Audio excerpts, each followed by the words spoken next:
boundaries. Girl, you hit too close to the edge now. Only thing they got is toxicity. Think you need to cleanse, clear the shit out. You got the bags, but they ain't got yours.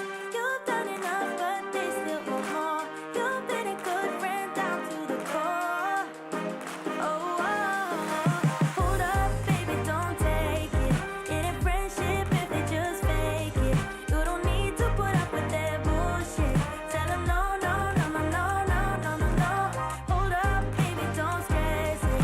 It ain't worth it, you won't miss it. You don't need to put up with their bullshit. Tell them no, no, no, no, no, no, no, no, no, no. Girl, it's time to put yourself first. Go and get the love you deserve. Stop by screaming out the way. No, no, no, no, no, no, no, no, no.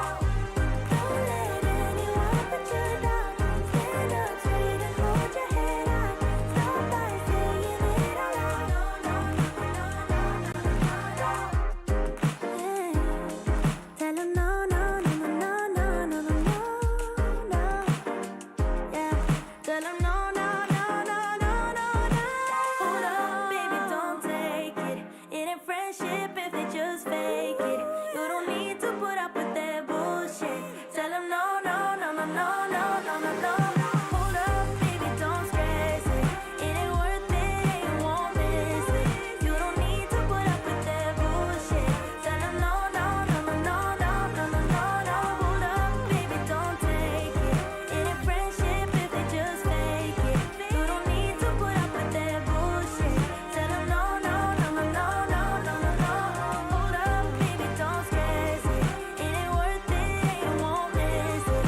You don't need to put up with their bullshit. Tell 'em no, no, no, no, no, no, no, no, no, no.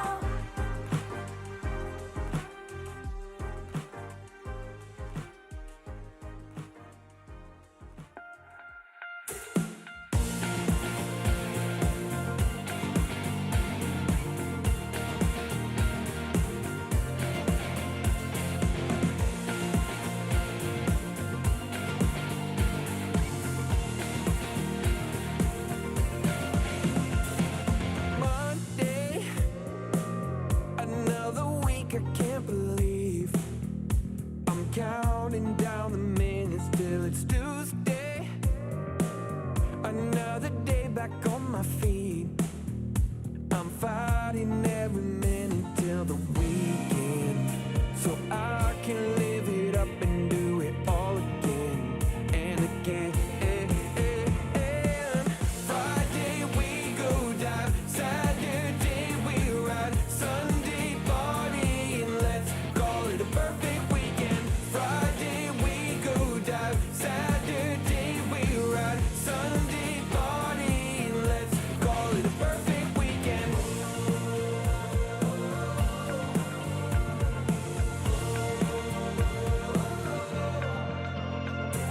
Wednesday, and I can't wait to get away. I'm counting down the minutes till it's Thursday. I'm holding on for one more day. I'm fighting every minute till the weekend, so I can live it up and do it all again and again. Friday we go dive, Saturday we ride, Sunday party and let's call it a perfect weekend. Friday we go dive, Saturday we ride, Sunday party and let's call it a perfect weekend.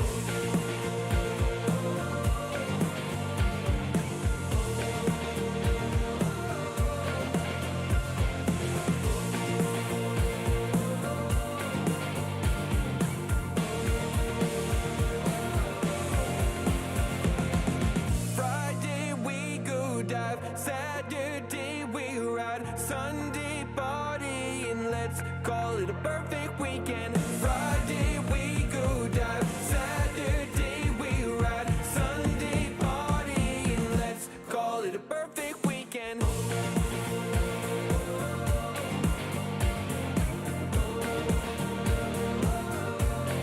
The perfect weekend.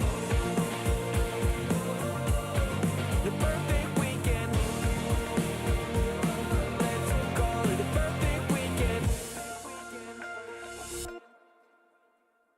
Baby, we can go somewhere. We can get away from here. Pick a different atmosphere. Go to outer space and then fall in love with aliens. Leave the human race down there. Please don't be afraid, darling. Even if the stars are falling, baby, you're a satellite like Aphrodite. You'll be a god. Offer you a sacrifice, we'll build an army. You'll be in charge. We'll get lost in Jupiter's halo, my love. Mission control is radioing to return. But when we touch down, it's like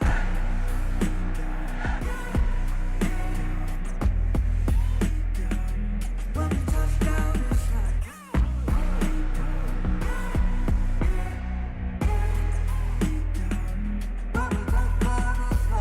baby, we can go somewhere. We can get away from here. Beam us up, we'll disappear to a different place where all the stars above are radiant. Dancing in the rain again, spelling out your name for them. And Venus is the name we're calling. Cause baby, you're a satellite like Aphrodite. You'll be a god. Offer you a sacrifice, we'll build an army. You'll be in charge. We'll get lost in Jupiter's halo, my love. Mission control is radioing to return. But when we touch down, it's like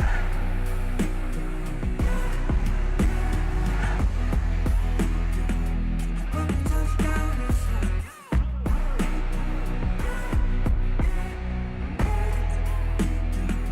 when we touch down, we'll get lost in Jupiter's halo, my love. When we touch down, mission control is radioing to return. When we touch down, if our love is in danger, I'll show you the way to my heart. Where the powers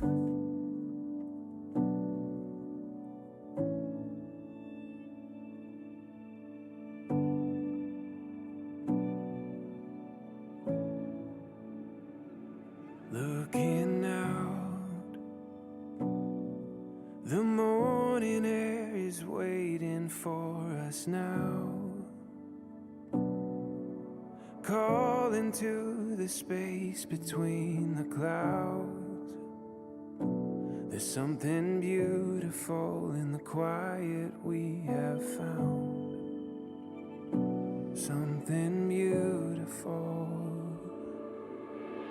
We will go as far as our feet can take us. Heaven knows the world that we will find. We'll paint the open sky, illuminate the night. You and I,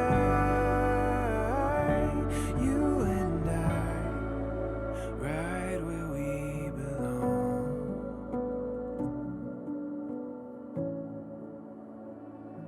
Come alive.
You're the fire in the night. You give love to me now, again and again. I feel you rush through my veins, and no matter the fear I feel now, I will be brave. I can move mountains. I can move mountains high. I can move mountains now. I can move mountains. I can move mountains high. I can move mountains high. I can move mountains now. I can move mountains. When I'm lost out on the edge, and all that my eyes can see are 1,000 barricades. Yeah, you're the voice echoing. You're the sense in the madness, peace in the sadness. Yeah, I can move mountains. I can move mountains high. I can move mountains now. I can move mountains. I can move mountains high. I can move mountains high. I can move mountains now. I can move mountains.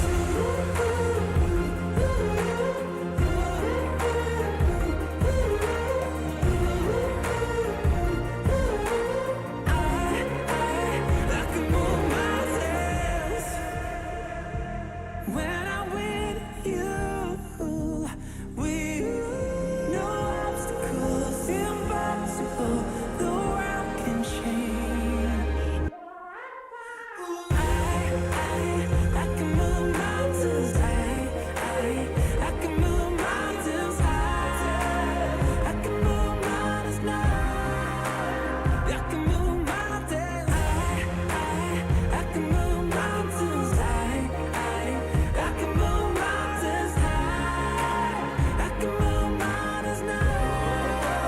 I can move mountains.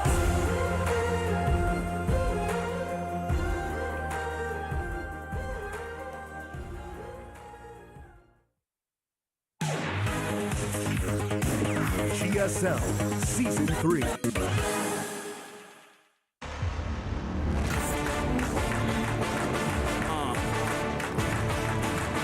Yeah. You never take me alive. The king is alive. I will arrive. You never take me alive. No, I will arrive.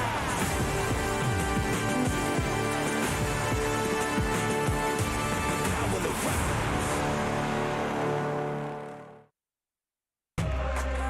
Africa TV, Freak Up Studio, live. 2022 GSL Season 3. I'm going up. What is up, everybody? Welcome to Day 1, Group A, Season 3 of GSL CODAS. I'm Tasteless. Artosis is out of town, so with me is State. How you doing, buddy? We're doing great, man. Good to be back here at the GSL after a fantastic last season. Oh, yeah, man. Last season kicked a lot of ass. We had a Protoss champion with Hero. He's going to be playing again today. Yeah. We've got a little bit more foreign representation here at this GSL. I hope we'd have a couple of the other pros qualify, but we've got Astrea as well as Rainer, which is going to be going on this week. Astrea here today, so that's going to be cool as well. Yeah. I mean, this first match is going to be fantastic. We have the reigning GSL champion Hero, first Protoss champion in 5 years, going off against Astrea, and I think his third straight CODAS. I mean, this guy's pretty good. Astrea, I mean, it's great to have all these foreign players out here again, you know? I mean, we've got Sasha out here now. We've got Major out here, special. Excuse me. His ID now is special. I liked Major a little bit better as an ID. But Rainer as well on Thursday. It's going to be a fantastic first week. Excuse me. And I've just been getting over COVID, so I'm sorry. I'm going to be flipping my mic up a lot on camera and coughing away. Not contagious, but also good to be recovered from that and back here as well. So, yeah, we're going to have Astrea here today. This guy has quietly, I think, been a real threat to the other Koreans out here. But this group is a tough one. It's a very tough one. I felt a little bit bad for Astrea coming into this because this is about as hard as it gets in terms of groups. I mean, Armani is no pushover, and he might be, besides Astrea, one of the players that's gunning for that final spot because Hero, we talk a little bit about, the championship curse where a lot of players, they get knocked out in maybe the first or the second round after winning a GSL Code S. Yes. He's in such good form. I don't really see that happening to him. And ByuN at the same time, his TVP, his TVZ is so good. I also don't see him going out easily at all. So this is a tough matchup for Astrea here in day one. It is a tough one. ByuN is looking pretty strong lately. He has been a little bit hot or cold. It's always worth mentioning that this is the guy that's had the most pauses because of pain in his hands or wrists. So we'll see how his condition is here today. Here we have the schedule coming up. Now, there is going to be a little bit of a change in the schedule because we do have Korean Thanksgiving. That's right. So once we're done with Group E, I know that normally we would have Group E on a Monday. We've scooted that over to the Thursday. And then there's going to be a week off. This is the big holiday in Korea, so everybody goes and visits family, a lot of times outside of the city. Staff here, pros here, everybody. And then we're going to come back on October 19th to continue on with the round of 10, wrapping that up. And then, of course, things pick up quite quickly after that. And so we're going to be having our finals. I'm sorry, not October, September. We're going to be in October. We're going to be wrapping up the show. The calendar is a little bit confusing for me. Sorry. Yeah, so we hope you do join us here for all these days that we got coming up. Yeah, it's going to be exciting. I mean, especially this first week, man. I am so stoked. Astrea and Rainer is going to be really thrilling. And Hero, I mean, my Protoss heart, I felt really good watching the finals. Finally. Because some of the dumber people in this community like to meme too much about Protoss being OP, and it's okay, but they really haven't won a GSL in 5 years. So it's good to finally have a Protoss win. We all needed it. Even the Zergs needed it. They don't think that. The Terrans needed it. Morrow needed that loss. Yeah, it's good for the scene. It's good. Well, it's good for the game, right? It shows that you can still stick with one race, and maybe that race hasn't had the same kind of success, but you can come out on top. On the bottom of our screen, you can see that we have a very new map pool. Right. We're going to see what that means for our games here. It's always kind of fun when we get a big lineup of new maps to see if there are any kind of new crazy trends or strategies that are going to be employed on them. And if that does affect the outcome of race distribution as we go on into the round of 10 and round of 6. Yeah, and here we go. Our round of 20, Group A. That's going to be the matchup here today. We have a Hero versus Astrea starting things off in a PvP, and Armani versus ByuN in a TVZ. Then in Group B, we do have Rainer playing in a really nice group with Dream, Bunny, and DRG. That'll be fun to watch. A lot of TVZ action in store for us there. And then, of course, Group C, almost a group of death there with Maru and Classic. That's two really good players, and Terran and Protoss. And Gumiho and Zhao there as well. That may be the toughest group here. Group F is going to be interesting. Prince has come back once again. That group, I don't know that he's going to get out of. I think just looking at Dark and Solar, I'm already worried for him. And Kira being that third player, that's another tough one. Kira is also really good in TVP in particular. I mean, he's kind of a killer, so that'll be a tough one for Prince to advance out of. And then Group D on Thursday, Creator, Su, Young, and Ragnarok. It'll be another exciting one, man. I want to see if Creator's going to be able to pull away from that because, I mean, this is a guy that often gets deep in GSL. He's had his really highs and lows, very emotional player. I feel like, I mean, with the kind of renaissance that we're starting to see with Protoss and Hero kind of paving the way in new PBT and PBZ meta, I'm wondering how these other Protoss players are going to line up. I mean, if they're going to be changing their strategies, if they're going to be trying to emulate Hero's play, and to what extent will they find success if they choose to do that? Yeah, we do seem to be in a real growth spurt here with Protoss, where even though the game, as far as updates go, hasn't changed that much, the way people look at the race Protoss, it really has changed quite a bit. So here's our lineup for today. Obviously, Hero is the guy that is probably going to be the first escapee into the round of 10 from the round of 20 with a commanding performance winning the last season of GSL Code S. But for the rest of this, it's a tough call. Now, I do want to say, even though Hero probably going to win here, probably the favorite, you do not want to count Astrea out. Yeah, I was talking with Astrea a little bit before the match. Got to the studio at the same time, and he said that he has some new builds in store. So he's feeling, it's Hero, so it's going to be tough to beat this guy. I mean, you see it there right there on the screen. Reigning champion, round of 4 DreamHack Valencia. This guy is, since he returned from his military service, been an absolute killer. But Astrea does have some tricks up his sleeves, it sounds like, so I'm excited to see what he has in store for us. Yeah, Astrea is a very smart kid. I love talking to him and hearing his thoughts on stuff. And he certainly is a guy that knows how to put prep in. And I think this is probably his best bet, right, is to really kind of prep out something that might be so obtuse or so weird that, you know, he could just rob a game from Hero. You just got to beat him twice, right? Yeah, and I mean, PvP, if you're going to punch above your weight class, that's one of the best matchups to do it because PvP can turn chaotic really quick. And I mean, Max, his third GSL Code S. This guy is really proven himself out here in the Korean scene. He's struggled to get deep in this tournament, but I mean, showing up in 3 Code S's as a foreigner is a feat in and of itself. And looking to be breaking into the round of 10. Hopefully, we'll see if he's able to make it. I mean, he's got a really tough group ahead of him today. Yeah, he has been in several Code S's now, you know, trying to move to that upper echelon. This is not going to be an easy Code S for him either, though, despite the experience. I think the player lineup is just very, very scary. And again, a big lineup of new maps here, guys. So it's going to be Tropical Sacrifice, Data Sea, and if we get a map number 3, it's going to end on Moon Dance. And so, again, you know, keep in mind, Astrea said he had some very new builds here. This may be very map-specific, so let's keep our eyes peeled as we hop into this game. And speaking of which, this game is now loaded up. So Hero versus Astrea, Game 1. First best of 3 of GSL Code S. Season 3 starts now.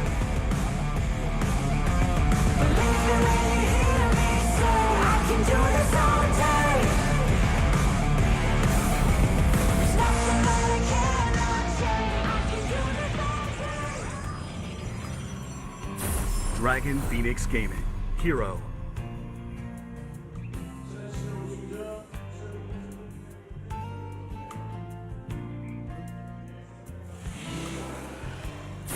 Alpha X, Astrea.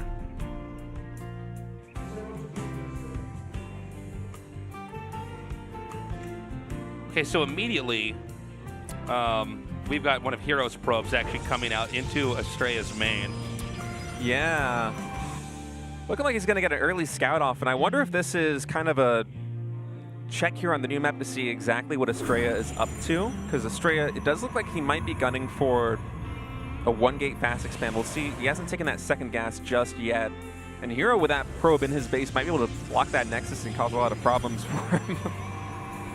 Yeah, that could be pretty annoying here. We've got a little bit of time here before we really see the text pick up. Nothing crazy so far. But again, as you know, State did say, it did seem like Astrea had some special stuff prepped here to go up against Hero, maybe try to throw him off. So we're going to see if that, you know, it shows itself to us here. Yeah. In this first game, it is going to be a Nexus on the low ground here for Astrea. I'm surprised Hero didn't make any attempt to try and block that with his probe.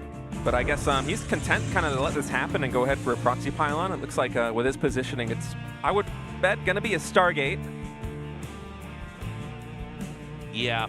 I think when it's that far back, that's a likely spot to try to put it in. I don't think it's going to be any kind of DT tech or anything like that. And we've seen Astrea kind of struggle a little bit with this 1-gate fast expand in PvP in the past against Oracle openings. I believe it was Astrea versus Trap a couple of months ago where Trap came in with an Oracle and some Adepts and got a lot of damage done while he took an expansion back at home. And it was really difficult for Astrea. And Astrea, you know, he likes to play this kind of slow, methodical, defensive macro Protoss style. And Hero is one of the best in the business at kind of eking out every advantage he can with all the units that he has. So going to be a tight defense needed here for Astrea if he's going to try and deflect this pressure from Hero. And actually, Hero going for a Stalker as opposed to a Adept here early on. Yeah, or a Sentry as well here. Sentry going to come out next here for Astrea. And so the Oracle is going to be coming out here. Now, this is a proxy, but this is not that crazy of a proxy, right? And it's also not that high risk. It's pretty close to where likely the third base is going to be taken here. I guess depending on the expansion patterns, we'll see those trends unfold as we have more games on these maps. But certainly not risky, just a well-masked opening here. But even that, you can almost always expect stuff like this to come in the mid-game here, or early mid-game of a PvP. We do have the Twilight Council coming here now as well for Hero. Yeah, I like that transition. Probably going to be going in a blink after this. And that shield battery should be able to deflect a lot of this damage on the Oracle. Slowly whittling away at one probe. We will get that one. Well, oh, maybe not. Yeah, good control so far here. Yeah. And, you know, honestly, this is not enough damage right now. Actually going to be taking some hits on the hull here, this Oracle. Yeah, getting that second probe is a little bit lucky. I think it might have been just out of range of that shield battery, so able to pick that one off. And I mean, considering how little Hero committed to really pressuring Astrea, you're pretty content to take 2 probes of map control right now, I think, is Hero. And actually going to be a Dark Shrine coming up for him, so a little unexpected. And Astrea going into a Twilight Council, this might catch him unawares, but this Hallucinated Phoenix is going to get a clutch scout in, I think. Yeah, obviously, whenever you see that Twilight Council, it could be DT Tech, but I certainly didn't expect it coming there. I thought it was going to be Blink or something like that. You know, that does tend to pair pretty well with the Oracle as well. Yeah. But this is going to be an interesting one. Now, luckily for Astrea, he is getting a Robo, so he's at least going to have access to Observer Tech here. Yeah, he sees that Dark Shrine, immediately throws down his Robo, and looks like no cancel going to be coming in from Hero, so he'll be content to let that finish up. And Astrea, in the meantime, just going to continue building up his Stalker count at home, getting Blink Tech himself, and now finally the Dark Shrine going down. So Hero just going to be playing Blink Stalker versus Blink Stalker here as Astrea is going up to his 4th gateway. And pretty sizable worker advantage here for Astrea. And actually taking a 3rd base quite aggressively as well. And some Adepts coming in trying to find some damage, but Astrea seems well positioned to deal with this. Yeah, these Adepts going to come in here, but they're not going to get too much. A little Stasis Ward here, but so far Astrea's reaction time has been pretty damn good, to be honest. I mean, he only snags 2 probes with that. So not a major stun here. Blink now inbound for both parties as the Robotech is playing catch-up here for Hero as well. Yeah, 4 probes was a little more than I expected Hero to get there with those 2 Adepts. And actually is going to be able to equalize the worker count. So that's a pretty good boon there for him. And he will also spot this 3rd base. And the way things are lining up, I'm curious whether Hero is going to be throwing down extra gateways to try and pressure that 3rd base of Astrea, or if he's just going to be content to take his 3rd himself. More scouting coming here from Astrea. This is sizing up to be a pretty interesting macro PvP. It doesn't really seem like either side has the tools necessary to make an attack desirable, right? Yeah. And so I welcome this. Oh, I say that, and then Astrea is actually moving out of the map. So maybe I stand corrected. Is Hero going to be that weak to this, though? I mean, the Guardian Shield's going to help, but I don't know what the full Stalker count is. Astrea does have a pretty sizable army lead, and keep in mind that 6 of that army supply for Hero actually is in Oracles, and Astrea with some nice control there is going to pick off some more Stalkers. I don't know if he has a War Prism with this, but this Oracle run by is going to get a lot of damage down in the main. 5 probes already going down, and we'll see if Astrea is going to be able to get a cancel here on this 3rd Nexus. I feel like he really needs to make something happen right now, losing those workers back at home. Does he have Blink as well? Yeah, both players right now with Blink, but actually a 7 Stalker advantage here for Astrea. Now keep in mind, a lot of those Stalkers are back at home to deal with those Oracles, but this is looking like a pretty favorable engage here for Astrea as he continues to micro these weakened Stalkers back. These are some nice trades right now. It was a little bit confusing at first because he seemed to be running away from the less number of Stalkers. Now with an Immortal over here, I think that changes the math a little bit. And he's going to have to flee a little bit further here. Worker count right now almost dead even, 45 to 47. Although the 1 Immortal in a mass Stalker game does give you the edge. Nothing is quite as good as an Immortal versus a Stalker. Yeah, Immortals, they pack a lot of punch against armored units. And I feel like a lot of the wind is coming out of the sails here for Astrea in terms of pressuring on this 3rd base. But his Stalker count is very high, so he might be able to eke out a little bit more damage. Oh, actually pouncing on this Immortal. I'm not sure exactly if this is going to be enough, though. We'll be able to take that 2nd Immortal down and the Oracle, so really not that bad a trade. For a second, I thought that might be over-ambitious now as Hero is blinking forward, picking off more Stalkers, and suddenly the Stalker count swinging in favor for Hero, 15 to 14 now. And I mean, I understand Astrea kind of neutralizing that tech advantage and taking down those 2 Immortals, but at the same time, the one leverage he really had in this game so far was his superior Stalker count, and now that's equalized. Yeah, losing those Immortals, obviously that's going to hurt. You know, if you can get, 3 or 4 of those and start to group them up, they do become much more of a threat. But it was a bit of a trade out there. We have Hero now making a War Prism of his own, and there's going to be Zealot Charge here. That is also true as well, actually even more so true here for Astrea, whose upgrade is a little bit further along. But with that War Prism, I do wonder if that is going to be the moment Hero decides it's time for him to attack out on the map. I think he's going for a kill move. He has 5 gateways now in production. That's going to be a lot of Warp Ins available, and with that Warp Prism, Look at the mini-map. He only has 3 gas geysers, so there's going to be a lot of minerals, a lot of zealots being warped in here, and I'm not sure Astrea is going to have the tools to deal with this. We'll have to see once this warp prism comes in. Okay, as nice pickoffs. Yeah, good snipes there. Oh, is this probe going to get shot down? No, he's going to go ahead and back up here. Got to be careful. It can be tempting to try to get that, but if you overextend and they dive on you, you will get a pretty... you'll be punished pretty badly here. And so the 4th Nexus starts now up in the top left. Hero matches that with his own Nexus. A little bit of different expanding patterns here. Yeah. Hero kind of staying in the upper right quadrant, whereas Astrea is hugging the left side of the map. I'm honestly really surprised that Hero didn't decide to go for a big push there. I mean, when I saw the Warp Prism and the 5 extra gateways, I thought that was going to be the game plan, was to try and break Astrea, but instead it looks like he's content just to take a 4th base and push a little bit more slowly. Well, we're getting into a pretty dramatic macro game here. Yeah. We got another attack coming in here. This Warp Prism may be a little bit too far forward, but instead Hero's going to try to back up. He's going to go down this bottleneck here, and that's an area that Astrea certainly can't chase him down. And instead, Hero's going to try to loop around here to the top. Does Hero actually have enough? This is a committed fight. This blink was a little bit questionable by Hero. Yeah, Warp Prism actually going down there for Hero as well. He's not going to have a lot of reinforcements. He does have the superior numbers in this fight, but Astrea will be able to warp in more Zealots, and without overcharge is going to be able to push Hero back. But, I mean, as this continues, this does slow down the push as we see the Warp Prism is once again in construction there for Hero, but the army size is slowly swinging in his favor, and eventually if we get to a point where the Zealot count is too high, this could be very problematic for Astrea if Hero decides to push again. He's really going to need to build up an Archon count to deal with those Zealots, and that is what we're seeing from him now. Actually, starting +2 ground weapons, I'm not even sure if Hero has +1, to be frank. He might be... Yeah, I actually haven't been watching the upgrades, to be honest. Certainly when that upgrade finishes, Astrea's going to be in the lead. The question is how much. You have to imagine Hero probably got at least 1 upgrade, right? No, he doesn't have any. He doesn't have any? I don't think he has a Forge. He's just going Gateway Man, no Forge here? That's I crazy. think he's pretty much all in with his attack, honestly. We'll see now. Really big blink forward is going to pick off the Warp Prism. He's going to try and take the shield battery down as well, and now it's up to the Archons and the Zealots for Astrea to try to hold off, and I mean, that's a pretty favorable trade. Yeah, the Archon positioning here from Astrea is pretty much perfect, to be honest. He's basically kept them right at a range where they can chew up those Zealots. The one army advantage that Hero does have right now is these 2 Immortals, but really it's the Archons that are pulling a lot of weight here for Astrea right now, as he's taking some pretty good engagements. No shield battery yet. Some of the Archons are starting to fall. Oh, maybe Hero actually has enough. Wow, yeah. This is kind of wild, man. Yeah, he's just continuing to chase him. We see more warp-ins here. It is now Stalker v. Stalker, but I stand corrected. There's still Zealots hitting this Nexus pretty hard down here as well.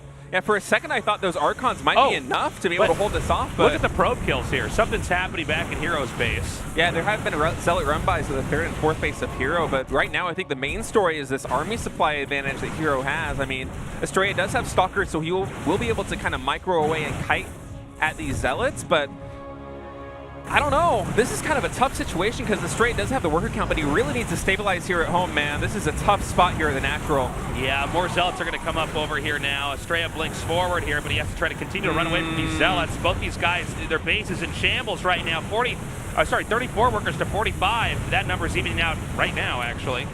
Yeah, 40 workers killed now for Astrea. He has to pull probe to try and stay alive right now, and these extra Stalkers being warped in. I don't know if Astrea is going to be able to stabilize his army supply down to 22. 35 up here for Hero, and I mean, this run-by for Astrea was great. He killed so many workers back at home from Hero, but the army just too powerful, and it looks like Hero's going to be able to break him. Yeah, I think maybe with these last few Zealots, he can actually start to turn the tides of this fight. Again, that Warp Prism causing such a problem. The thing is, though, is when this dust settles, assuming he survives this, you know, what's going to actually be left here? I see 34 probes to Astrea's 20. He might be able to survive, but I mean, 49 workers dead on the left side kind of tells the story right now. Is Hero has 50% more probes on the map, and yeah, these Zealots, they haven't been cleaned up yet in the 3rd and 4th. I mean, it's kind of a funny moment. Yeah, Hero probably could have stopped it if he actually brought those Zealots in, but every probe going down right now for Astrea is just another nail in the coffin, it feels like. I mean, he's going to have to leverage this army advantage that he has right now into a win, because 24 workers to 37 is a really tough situation.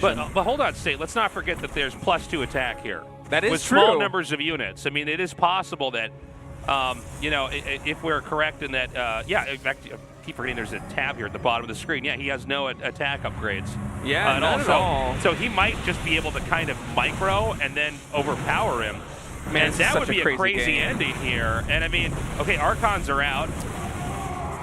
And that's a great use of Hero's gas. Note that Hero has actually quite an excess of gas. These 4 Archons are the only army for Hero right now. Yeah. Somehow we're actually equalizing yet again. And man, it's so unintuitive the way these battles keep going and the way these players are trading probes. It's kind of a really chaotic way to start off the first match of Season 3 here. Yeah, I'm kind of stunned. I do feel like, Archons are sort of the magic unit. If you get enough of them, there's almost nothing you can't do. Right. Stalkers technically can micro against Archons and, hit and run away, but easier said than done.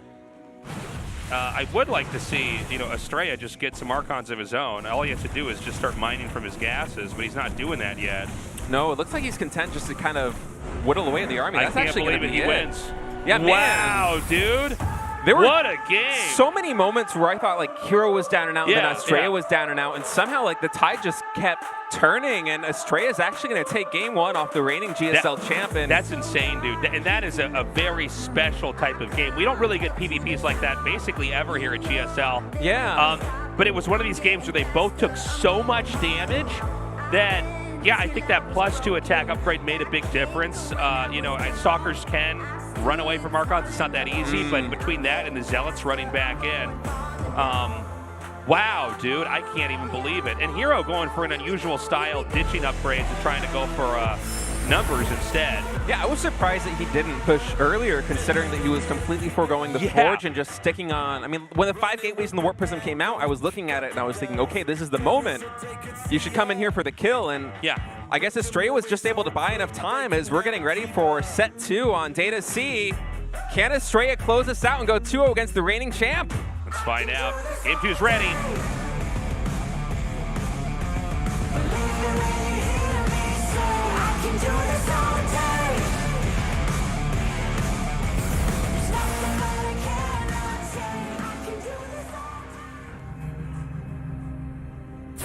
Dragon Phoenix Gaming. Hero.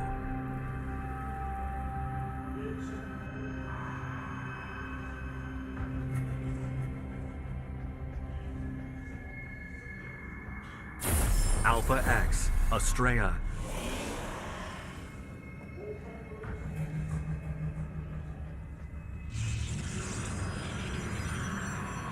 So, let's see if Hero can actually come back from this. I mean, it does happen. That's why we brought it up before the series even started, that a lot of GSL champions do end up losing right in the round of 20 that is at the true. start of the season. I don't think there was any shame in the way that Hero lost that. I think Astrea really, honestly, an impressive showing. And we're not just saying that because this is a foreign player and this is the English cast. It really was an exceptional game. His defense was immaculate. It was so good. Especially in such a chaotic game against one of the best Protoss, the best Protoss player in the world, let's just be frank right now. Hero is paving the way for Protoss players everywhere. And that's got to be a lot of confidence coming the way of Astrea right now, taking a very difficult map number 1 and really an unexpected fashion. We here as casters and viewers, we can see the entire map, and even then we had difficulty reading at multiple stages who really had an advantage. And at the end of the day, I swung in the favor of Astrea, and Astrea, a little bit of a cheeky opening right now, is kind of turning his usual playstyle on its head, going for a proxy here. This is not something we see out of Astrea too often, although in PvP, this is one of the matchups that rewards diversity and builds the most. Yeah, you really have to have a huge range of play here. And I'm sorry, that's a proxy robo, I believe. So this is basically going to be a push onto the entrance. This, I think, is actually a pretty good build order selection for Astrea, especially when we see that Hero went for core and double gate on the low ground. Yeah, I like this. And looking at this ramp, it seems like it could be the kind of position that if you have a Warp Prism and an Immortal, it's going to be really tough to defend on top. Yeah, it's a funny thing because when you have Wallens like this, it's intended to protect the natural and what's inside the main, but in this case, the push is going to be aimed at the actual wall of the natural itself, and if you tear that down early on, you just win. That's right. They don't have a core and a gateway and gateways. I mean, they can't do anything. So this should be an interesting one, and this is going to activate pretty quickly. To make matters worse, it looks like it's going to be a later proxy set up here for Hero, up at about 12 o'clock. I'm not sure if he's actually going to be going for a proxy, though. He has a Stargate going on at home. Oh, yeah, you're right. So this might just be for Adepts later to try and get some kind of run-bys in.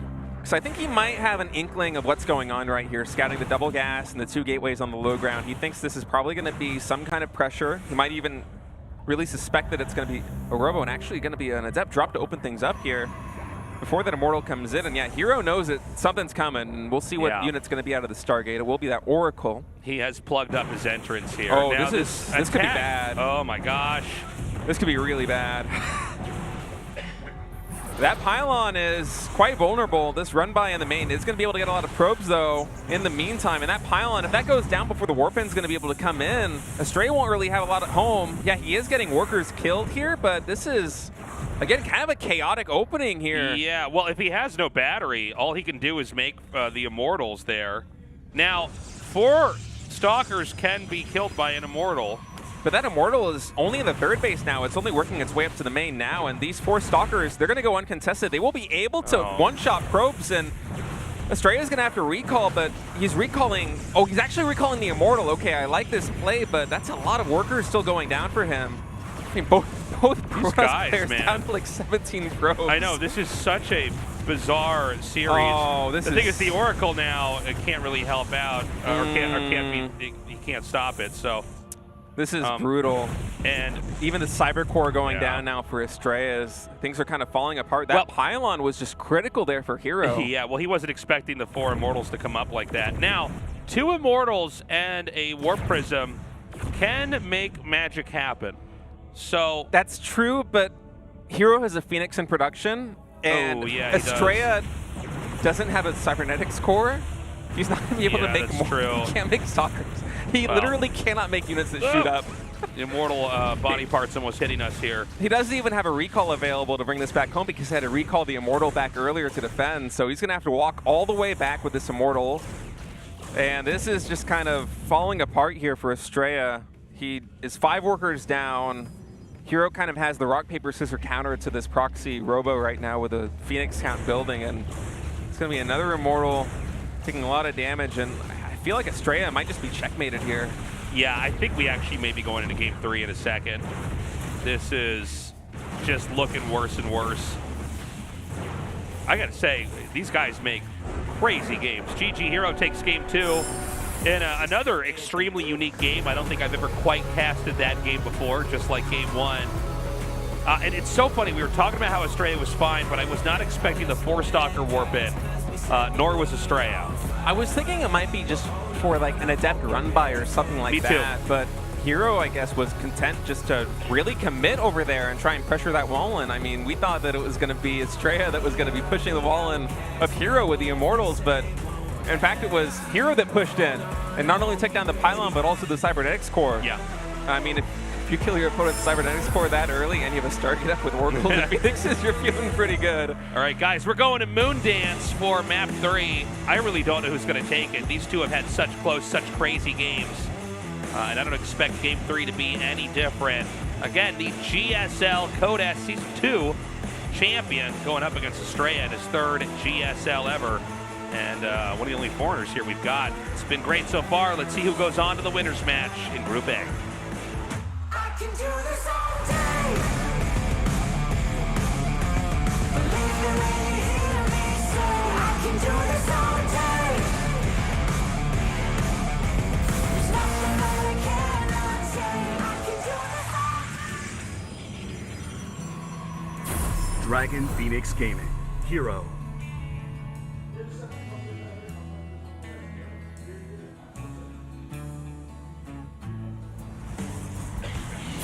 Alpha X, Astrea.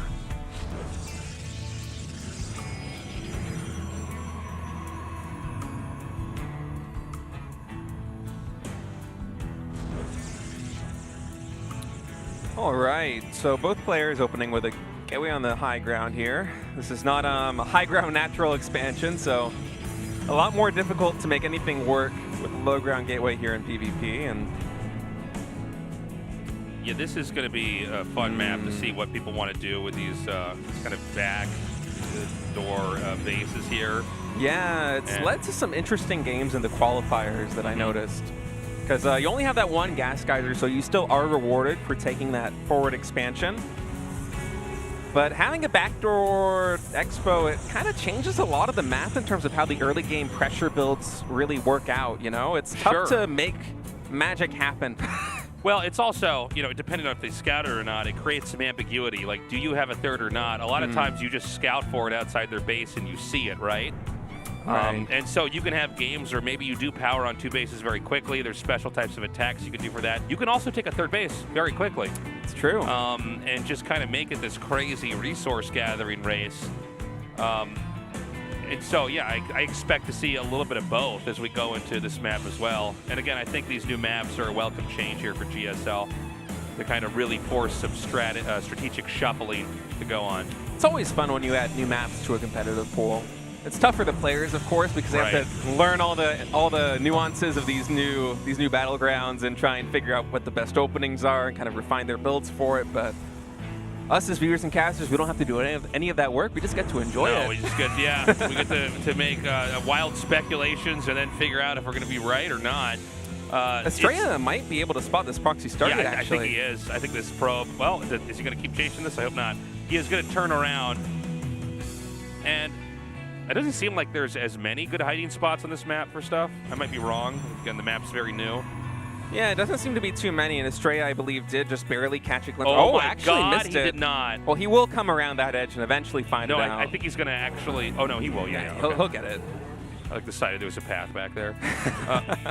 So he sees it, and that's a pretty good time to spot that, like right as it's going to finish. Right. Because now you can come back and check on the star port and see, or star gate, excuse me, and see what exactly is going to warp in. And Hero is so good with his control. 2 Stalkers against 2 Stalkers and 2 Sentries, and he somehow finds a way to get a bunch of hull damage in, not only on a Sentry, but on a Stalker. Just with like less units, just makes it happen. Yeah, he's just got the best micro in the business, man. 2 more Stalkers come up here. Whoa! Astrea needs to think twice before coming down. And I think even with the, yeah, this is just a bad call here. Yeah, we'll be able to trade 1 for 1 there with the Stalkers, but the Guardian Shield not pulling too much of its weight. All right, 2 for 2.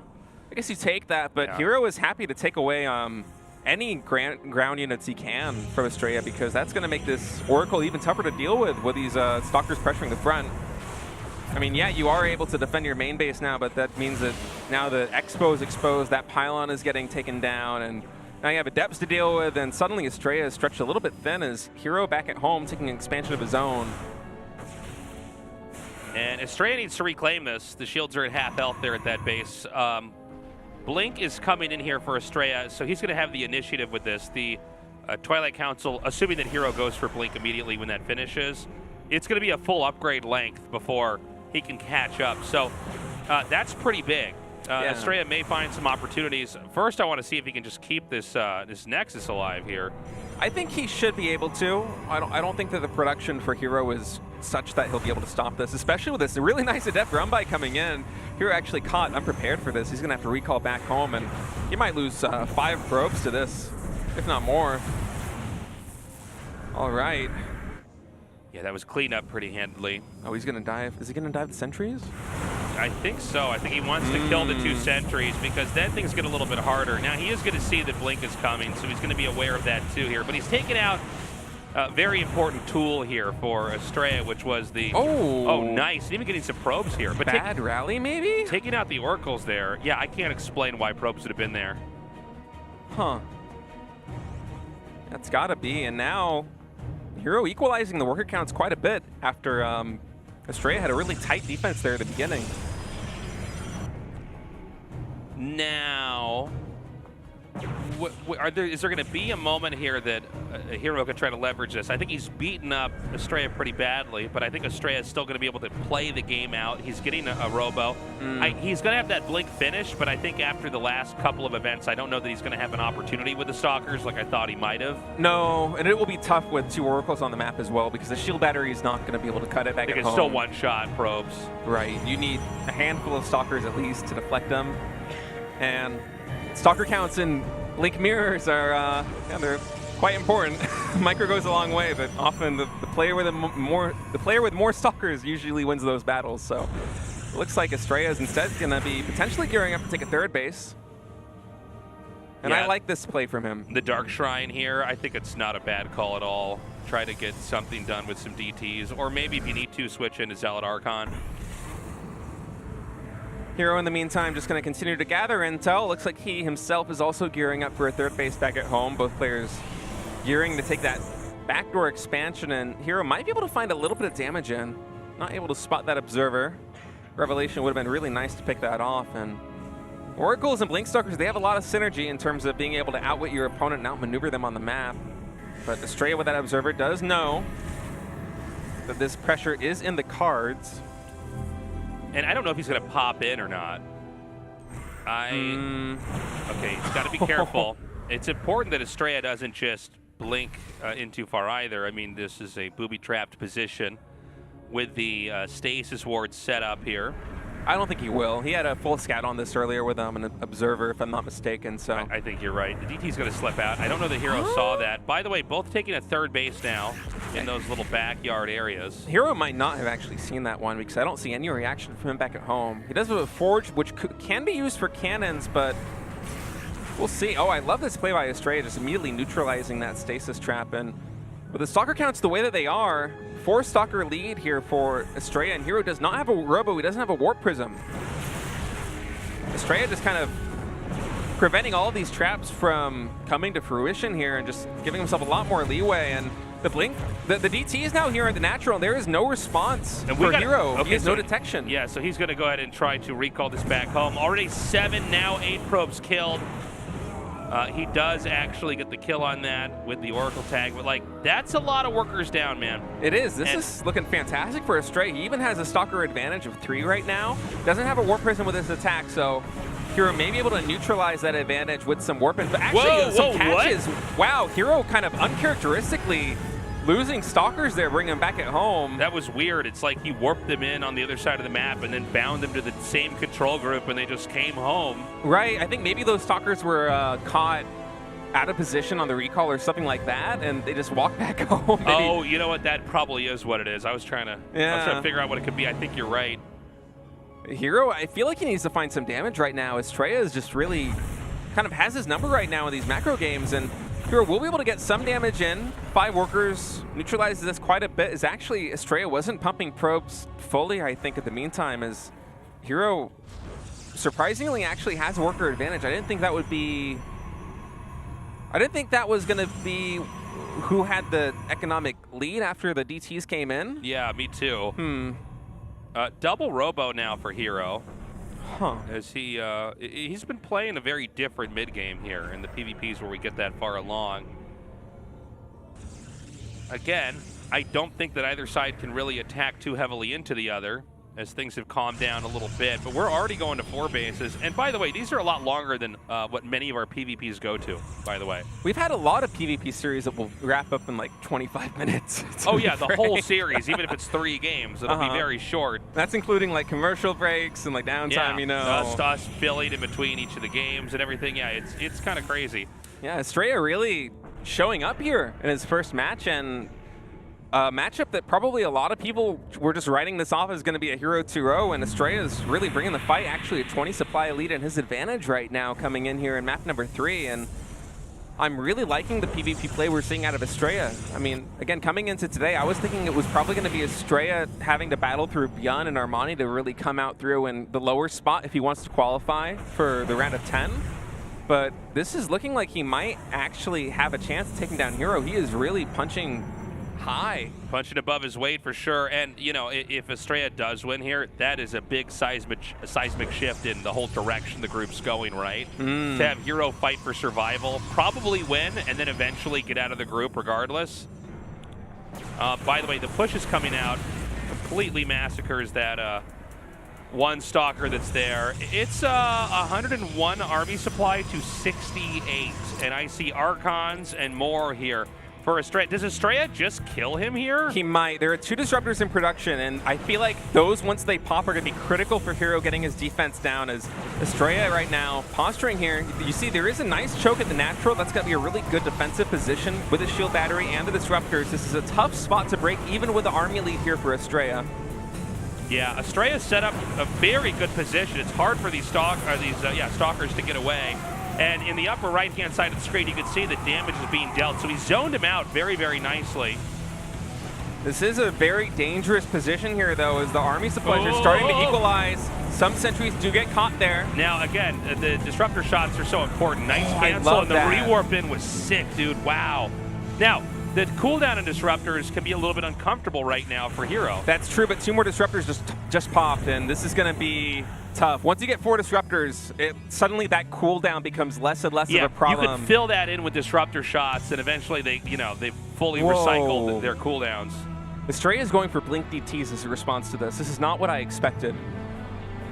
That's interesting. Maybe he just wants to try to blink onto the disruptors and kill them off that way. I think that might be the game plan. He might just be looking to go more into charge lot DT and just blink on top of the disruptors, because besides the disruptors, there aren't really a lot of units to pack a lot of punch here for Hero. He just has Stalker Sentry. Well, if he times this out right, he could just kill off this chunk of the army, and there's a lot of equity over here. Even more Zealots going down there. I think that was 3 getting taken out by that shot. Oh, no. I feel like Astrea might have overcommitted it a little bit trying to defend.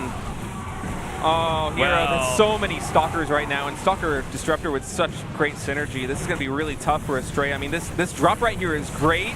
It's going to get a lot of damage done, even taking down the photon cannons, but this push right here in the main, the one advantage, I don't know if Hero actually has an observer with his army, because Astrea has 2 observers right on top. Dude, you're right. He has no obs there. And I don't see an Oracle here either. If he can warp some DTs in, maybe. I know that he warped Zealots and DTs in the initial attack here.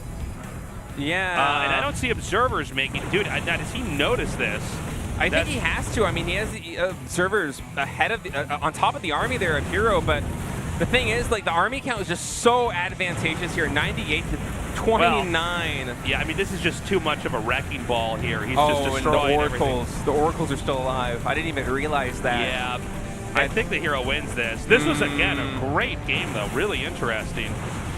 I love the Blink DT switch there for Astrea, but maybe overcommitting just a little bit. That stasis trap there, catching an Archon and a handful of other units, really was the nail in the coffin here for Astrea in map number 3, but man, what a good showing here in the first match. This is a great best of 3, honestly. This is a lot better and a lot closer than I thought it was going to be. We're in the twilight of this game, though. This should be ending in a minute here. Yeah, Hero he has too much. He could destroy all the infrastructure, and there's really no damage happening to him. Back at home, GG. Hero takes that 2-1. But I'll tell you, man, Astrea looking like a real threat here. If you can play that well against Hero, who's to say you can't get out of this group? And that was a fantastic PvP. I mean, game 1, game 3, game 1 walked away with a really tight win. That was a slugfest back and forth. Yeah, and even game 2 was actually a really interesting game. I mean, it was a bunch of very sharp decisions made on both sides that, dragged the game to a halt. But I think Astrea played extremely well. I could tell Hero relieved to get out of that series. Again, he's the favorite for the group, but he's having to put his back into it to just get out of this. Yeah, that was not easy. And even there in game 3, there were definitely moments where Astrea had the edge. Just a little bit caught off guard there. The Blink Stalker Disruptor advantage was so great. And I think we're going to be going into a break before we go into our next best of 3, guys. Don't go anywhere. Armani versus ByuN coming up.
for a minute. Everybody let it drop when I'm in it. Everybody let it drop when I'm in it. I'll be coming up hot for a minute. Some say that zero. 그래 걱정 빼고 고민 빼고 망설임 빼고 This is zero life. 없어도 되는 건 빼고 실성사이다 제로. 실성사이다 제로. 그래 걱정 빼고 고민 빼고 망설임 빼고 This is zero life. 없어도 되는 건 빼고 실성사이다 제로. 상큼함 맥스 칼로리 X 맛있는 탐스 제로 요즘 제일 탐나는 제로 탐스 제로 같이 떠나볼래? I'll be coming up hot for a minute. Everybody let it drop when I'm in it. Everybody let it drop when I'm in it. I'll be coming up hot for a minute. Some say that zero. 그래 걱정 빼고 고민 빼고 망설임 빼고 This is zero life. 없어도 되는 건 빼고 실성사이다 제로. 실성사이다 제로. 그래 걱정 빼고 고민 빼고 망설임 빼고 This is zero life. 없어도 되는 건 빼고 실성사이다 제로. 상큼함 맥스 칼로리 X 맛있는 탐스 제로 요즘 제일 탐나는 제로 탐스 제로 같이 떠나볼래? 형님들 아프리카에 승부 예측 생긴 거 아세요, 여러분들? 아니 e스포츠 여기 탭에 있잖아요, 여러분들. 아니 이게 새로 생겼더라. 저는 광동에 올인했어요. 아 진짜요? 네. 아 그럼 전 DRX에 올인. 모바일도 똑같이 아래 가운데 보면 e스포츠 있어요. 잼이라는 포인트가 있어요. 아프리카 내에서 쓸 수 있는 재화라고 생각하시면 돼요. 잼을 사은품으로 교환 가능하다고요? 이 잼으로 응모로 다 할 수 있어. 키보드는 벌써 나갔네. 아이폰 갤럭시 탭. 아 이게 200잼이야? 교환까지 할 수 있으니까 형님들 아프리카 승부 예측 많이 많이 사랑 부탁드립니다. 박수 한번 드립니다. Today's matchup. Hero. Astrea. Armani. ByuN. Round of 20. Group A. 2022 Hot 6 GSL Season 3. Welcome back, everybody. It's time to go on to the second best of three. Honestly, it's going to be kind of hard to top what we just saw. That was a crazy PvP. As far as PvPs go, that was a really exciting match. That was one of my favorite PvPs in a long time, to be frank. We just don't have games that are that crazy and that close. Especially Astrea performing as well as he did. I mean, especially in map 1 and map 3 against the reigning champ. It's exciting, man. Armani versus ByuN should be an interesting one, though.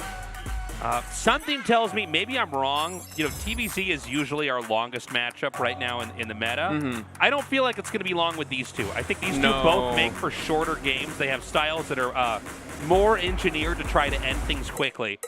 Yeah, these are two aggressive players that often just kind of pummel each other in the early game and kind of ride that to a quick conclusion. And I mean, Armani, I gotta say, he's a fantastic Zerg, but I feel like he's got his work cut out for him. I was looking up some stats between these two before heading into today. And in the last year, ByuN versus Armani, ByuN is 38-11 in games and 16-2 in series. Yeah. That's crazy. That's wild. And it's kind of the thing where, I mean, as good a player as Armani is, you would feel like it would be a lot more even. So I think ByuN might be a little bit in his head, especially as of late. Well, this happens, man. I think, you know, if you compete as well, sometimes you have a player where you're like, I feel like I'm not as bad against this person, but they beat me a lot. Right. Like they seem to have my numbers. And maybe that's the case here. But, you know, every best of three, every big match we have at a StarCraft tournament, it's always an opportunity for that player who doesn't perform as well to maybe overcome that hurdle and come out with a comeuppance. And ByuN is one of those players that, as a Zerg, is really hard to prepare for because he literally can do anything. Any opening that Terran has, he will do it in a best of 3. You can't anticipate what it's going to be. And it also can be off meta. It doesn't seem to really. ByuN is not as much of a student of other Terran players as he is a guy that kind of engineers his own style of play. He often plays by the beat of his own drum, and he does it really well too. And even when he does kind of play something that's a little bit more standard, a little bit more meta, you'll see him make some slight adjustments, play a little bit more finesse, and I think we're ready to go on to Moon Dance, map number 1. ByuN versus Armani. Get your dancing shoes out. We're going to Moon Dance. Can you do it all day though? Lyrics? I hear that and I'm like, play high-level StarCraft, I'm like maybe 4 or 5 hours, but after that, I think everybody falls off, right? Guangdong Freaks, Armani.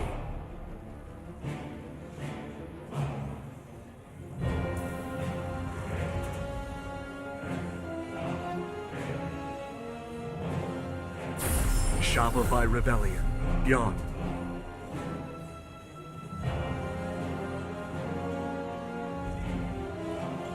When I was younger, I used to be able to play for like 8, 9, 10 hours a day and not really have any issue with it. But now I'm like trying to compete in some other RTS games. I'm playing Age of Empires a little bit. And like, I'll play that game for 2 hours and I'll be like, no. I feel like nothing is more exhausting than playing Age of Empires. I played a whole bunch of that when it came out, and I really liked it. But that is, I think, an extremely draining game. By the way, a gas and pool here. It's hard to kill people in Age of Empires. Easy to do it in StarCraft 2, and I think Armani is gearing up to try and kill ByuN. I believe in the last best of 3 series, if I'm not mistaken, Armani go ByuN. So good to have an audience back here thank at GSL. God. Welcome everybody in the studio. Yeah. It's nice to just actually have people down here. It's nice to just have gatherings again. You know, Korea was so locked up during COVID. We'll see how aggressive Armani decides to play this. I mean, he is taking the hatchery, so might not be too crazy. But just to kind of go back to what we were talking about, I feel like, the thing that is good about StarCraft is that games can be ended for the most part. Like, you have these definitive fights, and if they don't end right away, it becomes more interesting, not less. And I mean, I like Age of Empires 4, but there is this point where it's like, man, this is a real grind to just get the close on a game you're winning. StarCraft really is the best RTS of all time. It is. StarCraft 1 and 2 are just... They've got the formula down. But you started in Warcraft 3, right? Because you're a little bit younger than me. You were like in that generation that would have been right when War 3 came out, right? Yeah, I played Warcraft 3, but I didn't really play Melee. I played Dota 1. That's what I did. Okay, all right. That's why I played Protoss, man. All the units are like hero units. Especially we got the Mothership Core. You remember those days? I always thought you were like laddering on War 3. No, I was terrible. I could not get above 50%. I was like a little kid, man. I could not. Oh, that's so funny. But you know what's also funny is everybody that came from StarCraft tried to play Warcraft 3 and couldn't figure it out because it was so different. I couldn't figure it out either. It's like, man. wait, I'm not supposed to take 5 bases when I'm ahead? Like, you do that and then your upkeep's too high, and it's like, you have what? What is upkeep? It gets worse if I have more stuff? I don't understand. I'm not supposed to make more than 50 units? I'm punished for macroing? Yeah. What? Yeah, it's very different. Yeah, it's a unique game, but I love StarCraft, man. I keep going back to it. Even when I play other games, I always come back to StarCraft 2. I feel like that's everybody, though, man. It's like the game that keeps calling you back. ByuN now coming for a little bit of marine pressure. Let's see if we'll be able to find with this. Well, but this Armani just kind of with a... I don't even know what I'm looking at right now. Yeah, it's like, you know what? 4 Marines don't do anything. We've seen some games between these two guys where ByuN will open like blind 3-racks Marine Marauder and just push across the map. talk about this. Artosi, we talk about this all the time. When we look at this, we go, seriously? And it's like not a map like where the... We've seen him do it on maps where like the third base is actually very easy to take, where I don't even get it. I feel like that happens with these two guys in particular more often than not. And it's just this, they play against each other all the time. It's not just in GSL, it's in the ESL Open Cups, and it's in other online leagues. And there's so much metagaming that goes on when you play players again and again and again. And I mean, sometimes we'll get games where like ByuN will just go blind 3-racks Marine Marauder, and Armani's going for like a Roach Ravadrall in. It's like, yeah, I guess this is just done now. This is what they do. Well, it's so funny because like if you play and compete against the same person a couple of times, you really do start to know kind of, you know, where each other are weak or you know, the strengths you want to try to either, you know, take head on or avoid entirely. But absolutely. Yeah, we've got a lot of I don't know. It's a different type of fighting style these guys seem to make when they pair against each other. It's fun. It makes for fun matches. It's like these competitions where it's not like boxing or judo. It's like two guys taking turns slapping each other in the face until one of them gets knocked unconscious, and that's how it ends. Yeah, there's a little bit more finesse to it than that, but it does feel like that in some ways. Yeah, there's something to that metaphor, though. Just the way that they go, the way they go in like Slugfest, as opposed to other TBZs, where these ones usually aren't drawn out. Usually somebody dies. They're two rams that just keep banging their heads together, and then hopefully they don't get their antlers stuck together and just die together. But it's an apt metaphor, as we have a Banshee with a cloak not quite done yet. Armani with some really nice sport timing will be able to shut this down, it seems. And so this is an important scout. The thing is, the third base is actually on the outside, so he's going to take the fourth safer later on, which actually makes a lot of sense because the fourth base is usually where the pressure comes in, and in a most straightforward TVZ, that's how games end. The Terran just gets there and kills the fourth, so make the fourth the safest spot. That being said, it doesn't mean Terran can't just push the third like it's the fourth, right? I think that's probably where this game is going to go. ByuN generally in TVZ will come with some kind of finesse opening early and try to get advantages. I mean, the one that he went for early this time was those four Marines, which got nothing done, but it'll be like Widowmine drops with an Armory or a fast cloak Banshee, as this one's a little bit delayed. Oh, Hellions actually coming in. That's not enough links to deal with them, but the Queens will be able to push this back, I think. Oh, is he going to die? Yeah, he's going to back off. Too ambitious even for ByuN. It was kind of funny how that went down because the damage was so distributed that pretty much all the Hellions got out, which isn't good. 9 more drones are being remade. But back to the point that I was making is, ByuN, I feel more so than other Terrans, will kind of rely on getting some small advantage, some small damage in from that early pressure, and then he will play with potentially up to like 5 racks Marine and tank, and just play like the most Marine-heavy like siege tank push you've ever seen. And his micro is so good that he makes it work. It's really fun to watch, and I think that's probably what we're going to see here. I mean, again, this is so many Marines, just one siege tank. No medevacs out just yet here for ByuN, I think, as he's starting to push across the map, and he will probably just be pushing that third as the fourth, as you said. And actually, Armani did take another forward fourth base. Yeah, he's just saving that one. He's saving that base in the back for marriage, man. But he's really ready to commit to this game. I can't believe. I mean, it's fine, by the way. There's actually a lot of thought to it. There are 2 medevacs here, so he does have sustain. I think only 6 mutas were made, and there's going to be 2 more hatching here. So, like, I don't know that Zerg has that number that they need to fight this comfortably. This is going to be a little bit tough here for Armani, I think, especially with those creep tumors going down early. And this position being contested, I don't know if Armani's going to be able to hold on.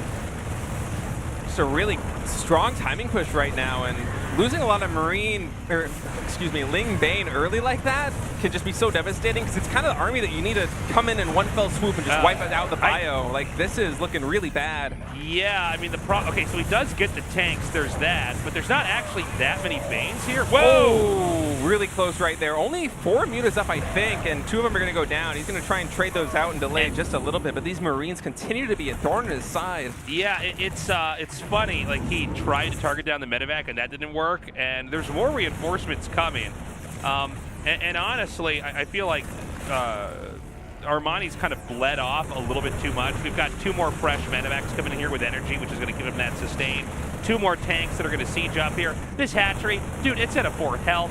It's going I think it's going to go down. This game, if Armani can't put this fire out, it is going to consume him, and ByuN is going to win this game. I don't think I see anything stopping ByuN right now unless there's some really critical Baneling hit. That's really what Armani needs, is the Marine numbers, they just keep piling up. He's got 35. A lot of those are right here in the front, and I mean, ByuN is so good. We'll eventually see him pre-split as Banelings prepare to come in, but this slow push right now, again, clearing off the creep, just paving the way for his units to get set up for a later engagement. He's so good with his control that he makes these pushes work where like one Baneling connect could be devastating, but it just never happens. Well, now ByuN is going to sweep up to the right, and Armani, I really mean this. I mean, this game is going to end. If he loses another base up here, yeah, he is going to take that free base in the back, but that's just too many losses, man. Kind of going for a desperation counterattack right there. It does get shut down by the wall, and he's going to need some miracle Baneling hits to be able to make this happen. The creep tumors in the front yet again going down, and ByuN with a little bit of a pre-split, getting ready for the potential engagement. Here we go. Armani coming on 2 sides. He's going to try and get a sandwich in. ByuN with not the best splits, but I think it's enough, man. That's a lot of Marines still alive. The Marines collapse on them. ByuN takes game 1. And, you know, just looking at the kind of big picture of that game, ByuN just did the 2-base power build and quietly took his 3rd for free when he needed to. And I got to say, that kind of looks like a ByuN map to me when I really see how he handled it. Keep in mind, guys, that Armani did not take that free base back there for a while. He was basically trying to grow out and take the Terran push head on and then take free bases in the back later on and win in the late game. You don't have to do that. No. You could have taken the free base in the back. ByuN wins in the way that ByuN wanted to win and out-muscles Armani there. And I'm a little bit worried here for Armani going into game 2. Right. I'm not sure exactly how Data C is going to play out here in a TVZ. We'll have to see here in this next map.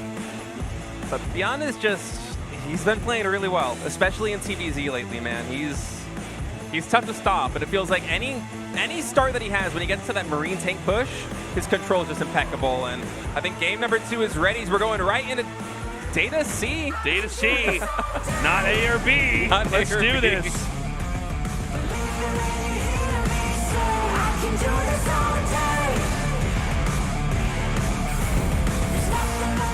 I'm liking these, I don't know, Wall Street looks for the players here. Wall Street looks. Freaks. Armani. Our pro gamers that are also trading stocks and ETFs right now.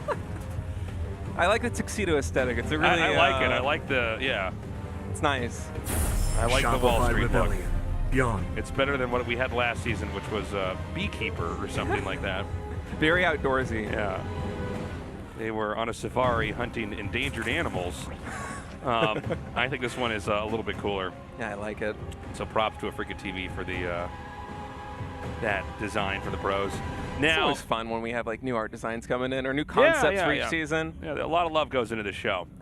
So Wow. this game he's going to go for CC first, which you know, it's funny. This was like really popular in ASL a couple years ago, and Artosis and me would talk like on commercial breaks, like, is this going to get popular in GSL? Because it does seem like, especially in a best of 3 or 5 or 7, like one CC first that you get away with, I mean, you just kind of steal the mid game, you know, if they're not rushing. And I think this is a smart move from ByuN. And by the way, we have seen this grow in popularity over the last couple of years in GSL. Yeah, the amount of bio you're able to power out if that CC first goes uncontested is just really difficult for Zerg to stop in the mid game. I mean, you have a handful more Marines, and we saw there in the last game where ByuN, I mean, he bled off 4 Marines early. The Banshees came in, they didn't get too much damage done. The Hellions got some Lings, maybe 1 or 2 drones. Not a lot of damage, but still the Marine tank push was enough that it was just able to cripple him. Yeah. And if you come into this game with an even bigger eco lead and you do the same push again, it's an uphill battle for the Zerg for sure. And Armani with a little bit of a kind of, you know, it's like the tale of Goldilocks. Like this is too much of a rush build. This build's too greedy. Right. Well, in this case, it'd be like this build's just right, except that it doesn't work against CC first because it's too in the middle here. Yeah. It's too safe. It was either hatch pool or pool hatch, now getting speed up, but meanwhile ByuN is just happily powering on 2TC. 2 Playing too much Age of Empires, on man. Data C. 2CC on Data C, and no, I mean, look, the advantage just usually gets you if you do a build like this is you get to skip a depot and then get SCV production a little bit quicker. What do you see? A really fast stim. Huh. Yeah, I think that one of the kind of build order trees that Terran has in this is to basically get this up, and you get a boost in Marines. You get more Marines out a little bit earlier. And so I think one of the plays has been to get stim and kind of just run out without medevacs and try to get a kill on a hatch. I think you're right. I think. I mean, I'm not sure. And again, this is a new map, so I'm trying to bite my tongue on calling strats too much. It does seem to be the way this one is going here for ByuN, is that's a pretty late factory, but again, I mean, 1 reactor, 1 barracks with the Tech Lab getting a stim upgrade, and one thing you do float a lot of when you go for this 2CC opening is minerals. Double mule early. It's quite good. We'll see if he's able to make something happen with these. At the same time, this is also a really nice defensive thing that you can do too. I mean, if there is pressure coming in from Armani, having a high Marine count up with eventually getting stim can stem off a lot of the aggressive opportunities that Zerg has. So, I mean, I want to point out as well, there's a couple Marines on the high ground. He has exactly 5 on the low ground. Oh, that's true. It's very deliberate. He's having, I think, one of the barracks is rallied and the other one's not. I believe you're right. It's a really good way to mask what's happening, because when you're as good as these guys, you're looking at every single thing that is on the screen for information. And so that can, assuming that Armani internalizes that, he's going to have a bad read on what's happening. And that's really where you get to like the poker game of StarCraft at the highest level with builds and openings, is that they can set things up even when you did all your due diligence with scouting, you still had the wrong information. Yeah, ByuN really trying to eke out every advantage he can, not giving Armani any extra intel, and actually going for a 3rd CC, which is surprising for me. For a second, I thought he might just power on 2 bases and go for a push. I thought the same thing. Yeah, I was not ready for the 3rd CC as well. Huh. I like this. This is a little bit of a... It's not often what we see ByuN do. No, I don't feel like we've seen ByuN do quite this ever, actually. A lot of Marines. Okay, now it feels a lot more like a ByuN game. Yeah, an abrupt attack that is all hinged on micro. Armani does have 7 Banes here. Now the thing is, well, what am I watching? He's going to try to kill the Overlord? Is that actually the play? Yeah, he's looking for the 2 medevacs. Oh, duh, of course. Okay. I'm not sure exactly what the Marine count is. I'm a Protoss player, so I can't count this high. Yeah, you can't. Somewhere between 10 and 50. You can't count at 8s. So he actually should just have, I think, a little bit over, if I'm looking at this right, over enough to just hold what's in the medevacs. I think you're right. It should be like, what is it? It's like 20 I think it's 18 something. or 20, yeah. Yeah. I'm used to seeing them in stacks of 8s, because when you play the game, that's what you get, I think, if I'm remembering correctly. So having this observer UI kind of throws me off a little bit, but yeah, he's actually not going to be going for the drop, so that's a little inconsequential, as he's just happy to kind of stem the tide here and stop any creep spread from going here in the middle. And behind this, taking a 3rd CC, so I really like this. I mean, playing that there on the low ground, beginning tank production, adding 3 more barracks. He's getting 1/1 upgrades, and this is a really good way of keeping pressure on, because realistically, Armani with no creep spread and just Ling Bane, he doesn't really have a way of running this army down. I mean, the best he can possibly do is kill like 4 or 5 Marines, and the rest of them get in the medevacs and go home, right? I mean, ByuN's killed off a couple of Overlords. I do like that he's not overcommitting, because I think if he did really try to take a fight on the creep, it might be a problem, especially with the Banes. Well, I'm saying that, and here we go. And so he does bleed off a couple Marines there. I'd say a little bit of an overextension. I don't mind it that much. I mean, he almost got a queen out of it. He forced a little bit of energy out of those queens. He was able to, you know, slow down the creep spread again. And I really like this play by ByuN. For a second, I thought it might be him trying to find damage, but really it was just him taking control of the map and kind of securing that 3rd base via applying pressure onto the Zerg, because you saw Armani needed all of his Lings, all of his Banes at home. Otherwise, that could quickly spiral. Yeah, for sure. It does seem like the way that this map is shaped, Zerg's probably safe on the 4th base. That doesn't seem like a very easy place to push. You say that, but I'm not sure about this 1/1 timing, man. This is going to be a lot of power coming in, and these 5 Banelings actually... Oh, no, that way! Whoa! Whoa! Well, a little more than you want there, 8 SCVs, but... Well, actually, that's some fantastic siege tank placement. Look at this. I didn't appreciate this angle up here. So this is going to be pretty hard. I mean, the creep's already been wiped, but even with a good flank, I feel like this is well covered by the Marines. Yeah. ByuN very wisely keeping a lot of his Marines back guarding those siege tanks right now, as Armani wants to try and come in for the flank, and we'll see. He is posturing for this now. I like this spread here by Armani. He's going to come in Lynx first, Banelings in the back. Oh my God, that was so destroyed there. Wow. I can't believe how well ByuN handled that. The tanks, I think, losing only a few hit points from collateral damage from the Banes. Keep in mind, there's going to be reinforcements. There they are now. This may just be a 1-2 punch in a best-of-3, man. I mean, he may just kind of knock him out the next time around. This is usually what a ZVT looks like when the Terran is considerably better than the Zerg, as the Zerg has no way to even get into late game. Yeah, this is just impeccable. And I mean, this all goes back to that push with the first 2 medevacs and Marines. It stopped the creep spread and it secured this critical location here on the 4th base. I just love what we're seeing out of ByuN. Really playing the map here on Data C, and Armani, in the meantime, is going to go for this run by, but ByuN, he has so much production right now that these are just like rallied units in one siege tank on the high ground. Well, I mean, I think this. the counterattack is probably the worst thing you can do right now. You know what I mean? It's like, well, he's already actually got an army that's so big, it's probably going to kill you anyways. Like, why are you trying to counterattack? I think maybe like the calculus here for Armani is actually hold that thought as he's going to try and come in.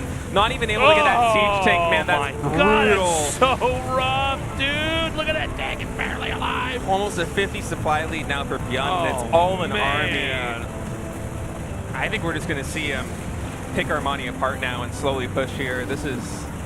these siege tank spots are actually fantastic. I mean, look at these little nooks that he's able to find, and it's such a great junction to push in, and maybe this is why ByuN played this a little bit slower, is Armani again going to try and push in, and actually was able to get that siege tank, so Armani taking a little bit out of the force out of this, but again, the force is coming across the map. 2 more tanks, 2 more Vativacs, and a lot more Marines. I think we're going to see ByuN come in for the killing blow and really just playing this map to perfection. I mean, we were wondering why he was kind of playing a little bit more of a slow build as opposed to that early, like, finesse, you know, harassment style, and I think it was all for this reason. It's all to push this forth, because these siege tank spots are just so tough for Armani to break if he has no creep spread.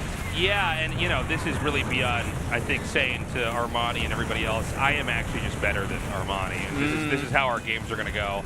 I mean, why would you try to be too fancy when you can just power up and end it properly before late game even gets here? Yeah, this pre-split here for ByuN is fantastic as well. Oh, Bane's like not moving for whatever reason. Yeah, maybe a little bit of miss micro there by Armani. Maybe didn't have those Banelings on the right control group. I think it might have been a bad hotkey because it made no sense that those Banes were the ones that were in hold position here.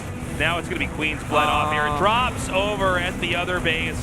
We should have GG any second now. Yeah, we're seeing Armani just slowly digest this loss, and that's going to be it. GG. ByuN takes a really clean 2-0 there, man. Just 1-2 punch. That was sick. I thought it was going to be a little bit closer, for sure. Yeah. You can see the frustration on Armani's face there as ByuN just, I mean, honestly outclassed him. He was really well prepared, especially for the map there on map number 2. Oh, yeah. I mean, he played that map to perfection. The only mistake I can think of was him like slightly mismicroing the SCVs on that run by the third, but by then like the game was almost already decided. Yeah, I mean by then that certainly wasn't even, I think even if it worked for Armani, by the way, a little bit embarrassed here, a little hot in the face.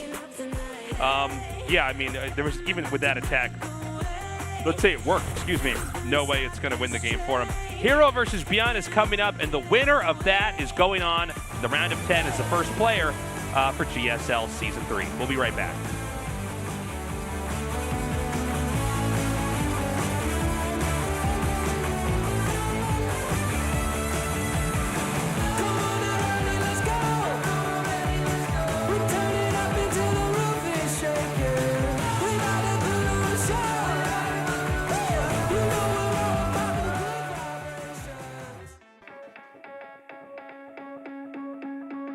You owe everyone a favor. Watch the population rise. And if you want them to like you more, that only costs you who you are.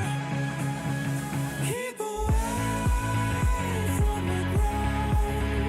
Live in the clouds. To the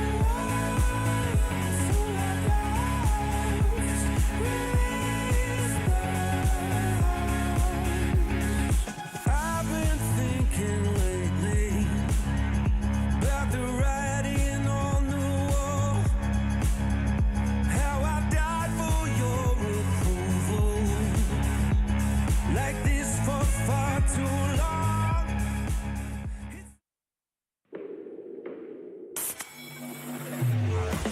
I've been coming up hot for a minute. Everybody let it drop when I'm in it. Everybody let it drop when I'm in it. I've been coming up hot for a minute.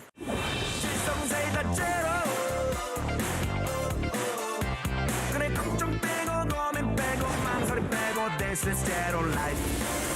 없어도 되는 건 빼고 사이다 실성사이다 제로 실성사이다 제로 그래 걱정 빼고 고민 빼고 망설임 빼고 This is zero life. 없어도 되는 건 빼고 사이다 실성사이다 사이다 제로.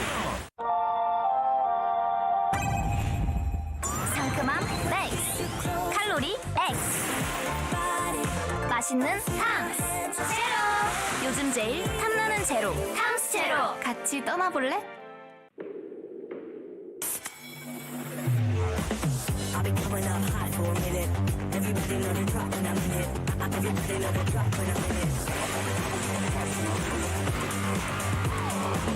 I'll be coming up hot for a minute. Some say that zero.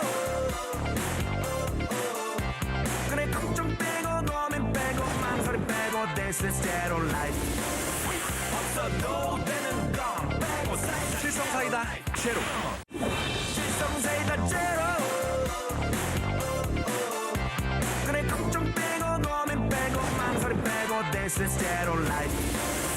없어도 되는 건 빼고 실성 사이다 제로. 상큼함 맥스, 칼로리 X, 맛있는 탐스 제로. 요즘 제일 탐나는 제로, 탐스 제로. 같이 떠나볼래? 형님들 아프리카에 승부 예측 생긴 거 아세요, 여러분들? 아니 e스포츠 여기 탭에 있잖아요, 여러분들. 아니 이게 새로 생겼더라. 저는 광동에 올인했어요. 아 진짜요? 네. 아 그럼 전 DRX에 올인. 모바일도 똑같이 아래 가운데 보면 e스포츠 있어요.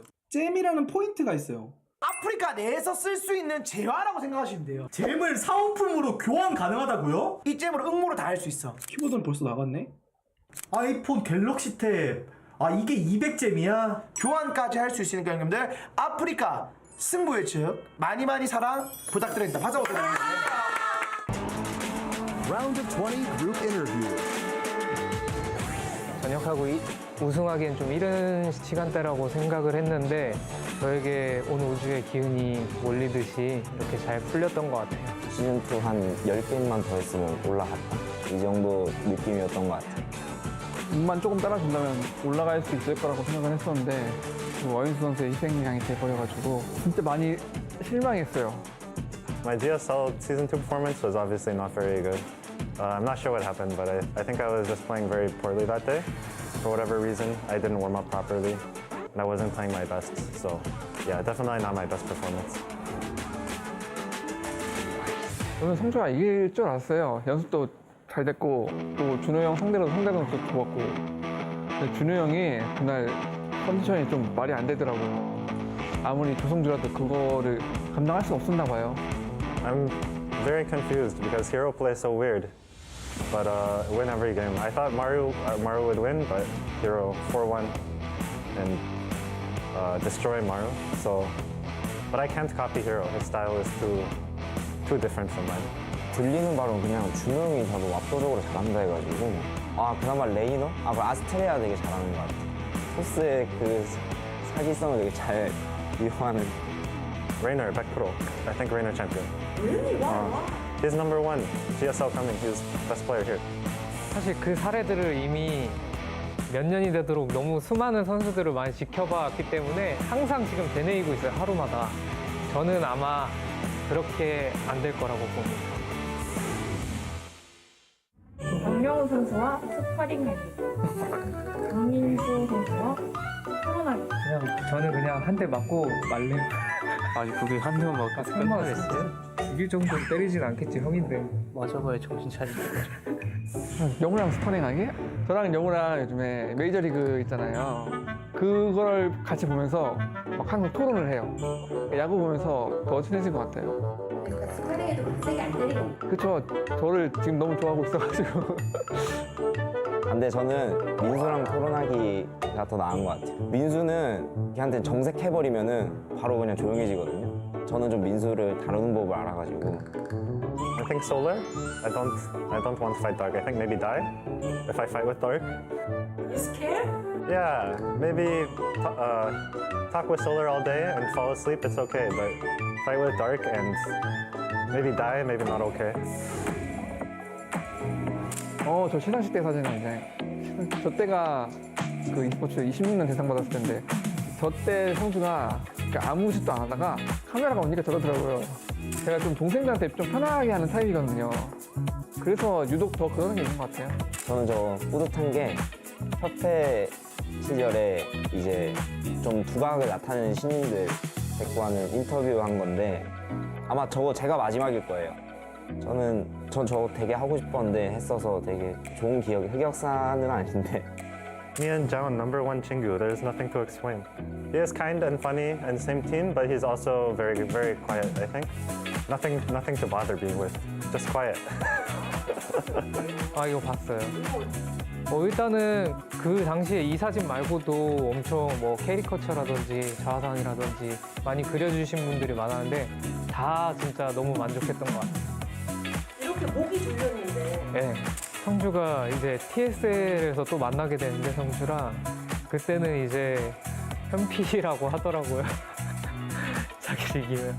그래서 일단은 좀 싸움 연습을 해야 될 것 같습니다. 근데 요즘 또 유독 게임이 잘 돼요. 성적도 잘 나오고 있고 연습도 열심히 하는 편이기도 하고 그래서 조금 기대가 되는데 조만 좀 잘 걸리면은 어느 정도 올라갈 수 있을 것 같아요. I think my goal for this season will be the same as last season. I just want to make round of 10, and because I've never made round of 10 before, and I want to do better than last season because last season I did so poorly. 제가 저번 시즌에 애틀란타가 걸려있는 줄 알고 그때 6강 가고 싶다라고 말했었는데 이번에 꼭 올라가도록 하겠습니다. 시드 가도록. 우승자 징크스 없이 탄탄대로로 갈 수 있도록 연습 많이 할 테니까 많이 응원해주세요. 감사합니다. Today's matchup. Hero. Astrea. Armani. ByuN. Round of 20. Group A.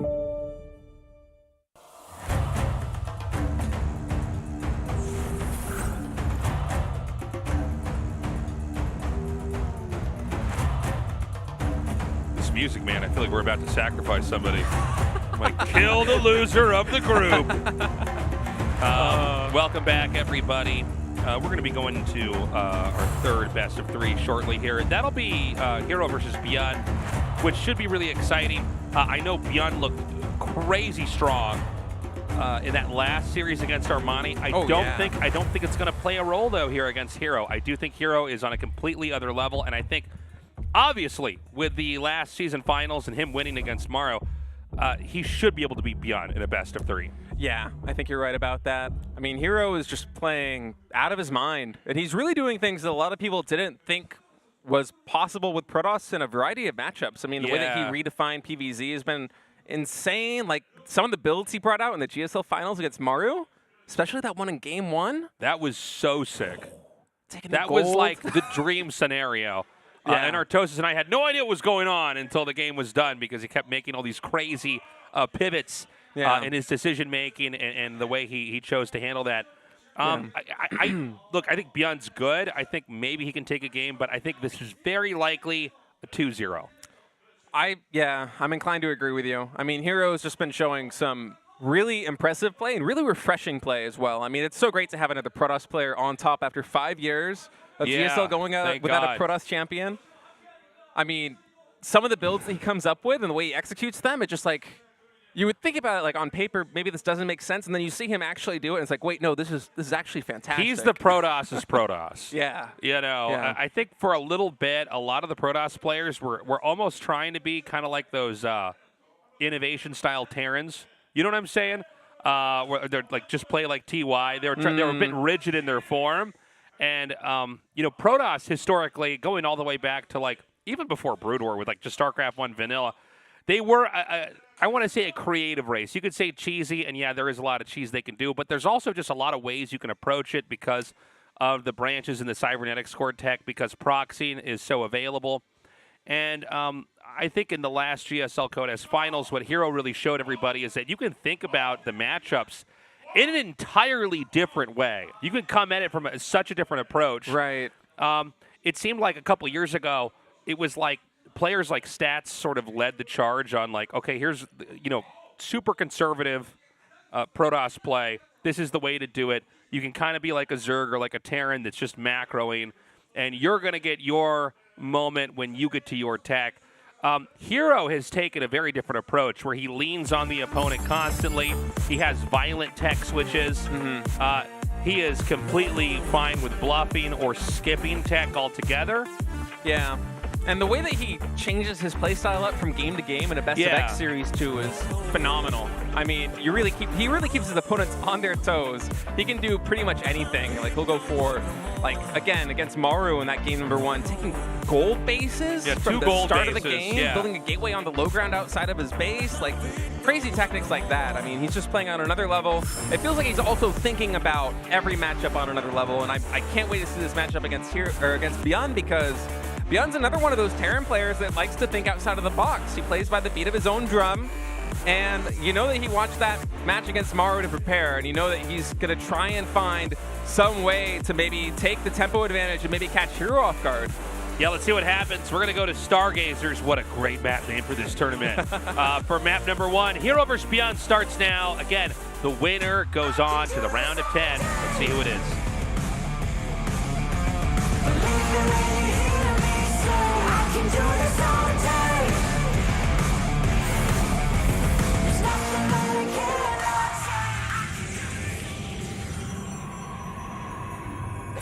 Dragon Phoenix Gaming. Hero.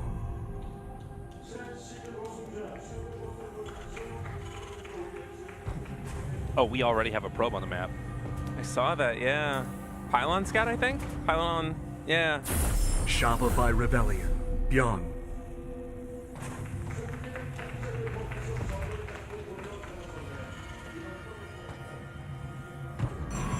Oh, wow. Okay. Oh, so it's going to be Pylon Gate, Pylon Gate. I think you're right. Yeah.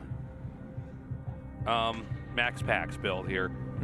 So, yeah, I mean, let's see what ByuN is going to have. He does have the barracks at his entrance. Not that that's unusual or anything, but we want to see, you know, what the targets can be. Huh. This is a build that I haven't seen in a really long time. Yeah, same. I think Danemy cast in maybe one build like this last season. I can't remember the specifics of it. All these builds are like a giant soup in my brain now because I've done this for too long. You catch so much Starcraft. I've done enough now that I don't trust my own memories here for when things happen. All right, so it's going to be a Zealot coming out of, I believe the gateway in the main base, and then I'm assuming the Cybernetics core finishes, and we'll have a. Well, you know, this is going to be a good build against what's happening because it's Reaper and Command Center.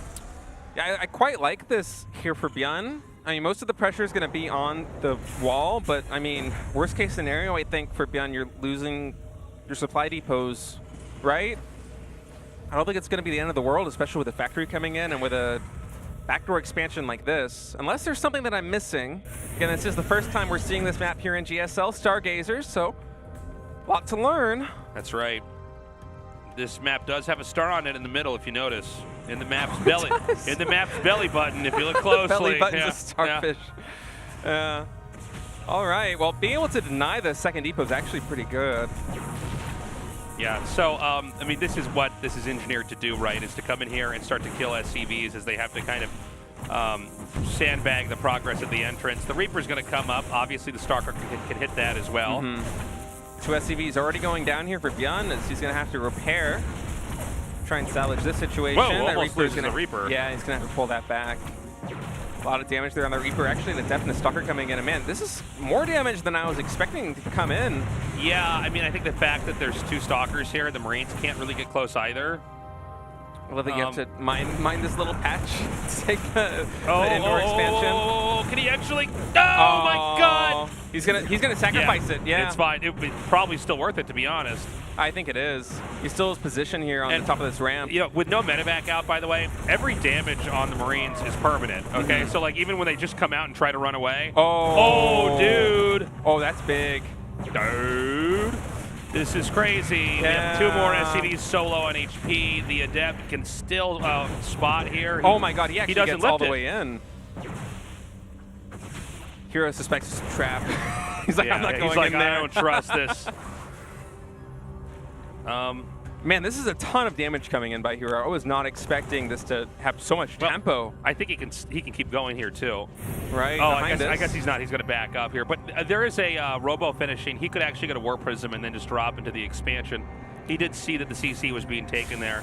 Twilight coming in as well, and he does have that natural expansion up now. So starting double probe production is Hero, and ByuN, I mean, just now getting that orbital transformed. He still isn't on double SCV production, so a lot of sustained damage here, and Hero kind of playing the map to his advantage right now. That proxy was fantastic.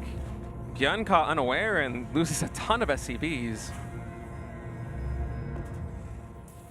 For a second there, I thought he might just kind of give a little bit of ground there on the top of the ramp and then maybe kind of control the situation beyond that. But I guess Hero just moved across the map so quickly, he was able to pick off so many SCVs. Yeah, well, I mean, the Reaper leaving, and then, the Reaper doesn't actually do much of anything, as so often the Reaper does not do much of anything in some games. Yeah, can't help, and the fact that Terran went for CC behind that, I mean, you really get punished for that. And so Hero is vaulting ahead here economically. He's got his third base on the way. Here comes the OBS to come in and see what's going on. It looks like it will not be able to get away from these Marines in time, but the OBS does the scouting it needed to do. Yeah, it doesn't get the Widow Mine, but does get the necessary scouting and has a really good idea of exactly what ByuN's setup is going to be. And it looks like it will be Blink Robo coming in here for Hero as he's taking a third base. So nothing too crazy in terms of pressure. Possibly looking for some kind of soft contain as he kind of runs away with the eco lead right now. I mean, 10 workers up. Taking the third base already. RoboBay now going down. This is looking really good for Hero. And, okay, we got to watch some Warp Prism here. That is a large number of Marines. We'll probably just take the whole damage. Actually losing the Stalker. That's kind of funny. Huh. Yeah. That's not the way I thought it was going to go down, but okay. Little uncharacteristic there. I guess maybe he's having some kind of mouse problem or something. Yeah, so we'll have a short pause as our players get this sorted out. So let's see here. It looks like it was Hero that called for the pause, and the refs are going to go over to where Hero's at. Yeah. I mean, clearly something went wrong. Losing a Stalker like that's not really what you would expect from somebody with his control. That's why it was funny to see, right, is that it just kind of came out. So they've got a couple solutions. It's either going to be resumed from replay before that, whatever it is. But the fact that they just talked and Hero nodded and they're already walking away, I think we're going to get back into this, whatever this is. Yeah. I assume we're just going to continue where we left off on. Yep, both players are now saying they're ready, so we're going to be jumping into the game in just a second here. Not sure exactly what the hiccup was there for Hero, but hopefully he does now have it sorted. I've been having this problem where I've been streaming the last couple weeks here, I guess minus when I got COVID and just laid in my bed and wanted to die. But and there's this update that I keep forgetting to actually just do before the stream starts. So every day in one of my ladder games, it starts trying to update something, and I start freaking out, only to then forget about it and then, make myself be punished by that the next day. It's been like 2 weeks of this happening. All right, so we are resuming where we were left off from. So there was not a resume from replay. We were just continuing the action here. And Hero considering the posture over there. But this is a tough position to break. And oh man. Whoa, okay, so he's going to be able to kill the tank, which is pretty nice. Oh, I actually got confused there. The tank got its final shot off there. Yeah. But yeah, you can do this for a long time. And look at this state. It's going to be Thermal Lance and Colossi. So I think he wants to continue to treat the base that we've been watching get hit over and over as kind of a target.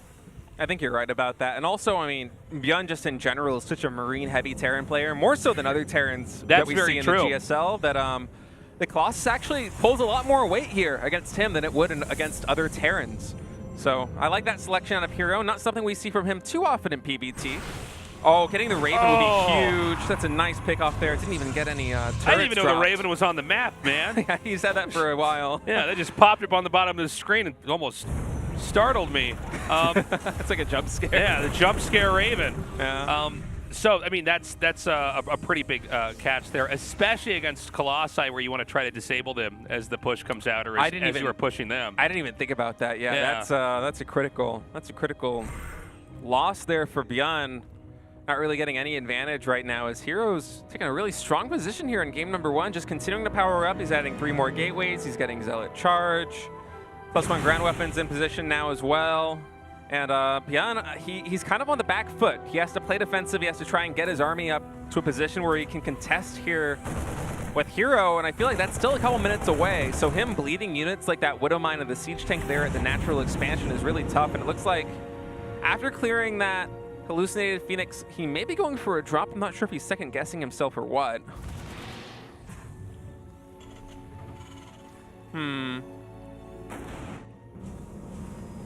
So, you know, the issue, I think, is for ByuN is that he needs to get a third base up. I don't know how comfortably he can do that. You know, this map and a couple of the other maps, they have, there's been a theme through a couple of them, right, that you can draw a line through, and that's that they want to try to give you a base a little bit more easily. It can be your second, it can be your third.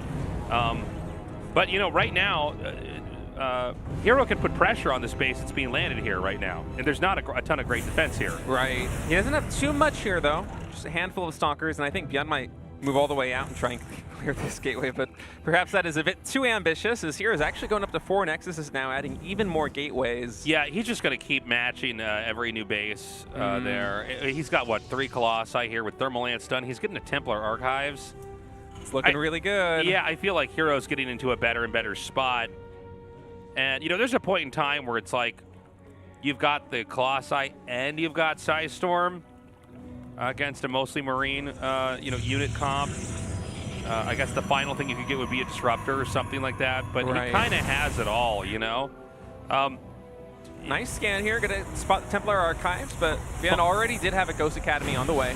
Funnily enough, you know, this proxy gateway was never destroyed. So, like, he's making this gateway here, and I almost think he's, like, treating it like as if this gateway wasn't here over there, but, you know. It's a fail-safe, man. It's like he has 2 Warp Prisms on the map. And, you know what's funny is that Hero's PVTs do not look like StarCraft 2 PVTs. They look like StarCraft 1 PVTs, where, like, the Protoss just gets to be a Zerg player and take, like, so much of the map, it looks rough. It's for his the play style. It's the same way he plays PvZ in a way, you know? He just kind of consumes the map and out-macros his opponent. And this gateway and pylon will go down, but, you know, another advantage of these, I mean, of course that gate and pylon do fall, but another advantage of spreading structures like this across the map is not only is that going to be a fast warp-in point, but also it's basically like an observer. I mean, you're gathering map intel as well on the map.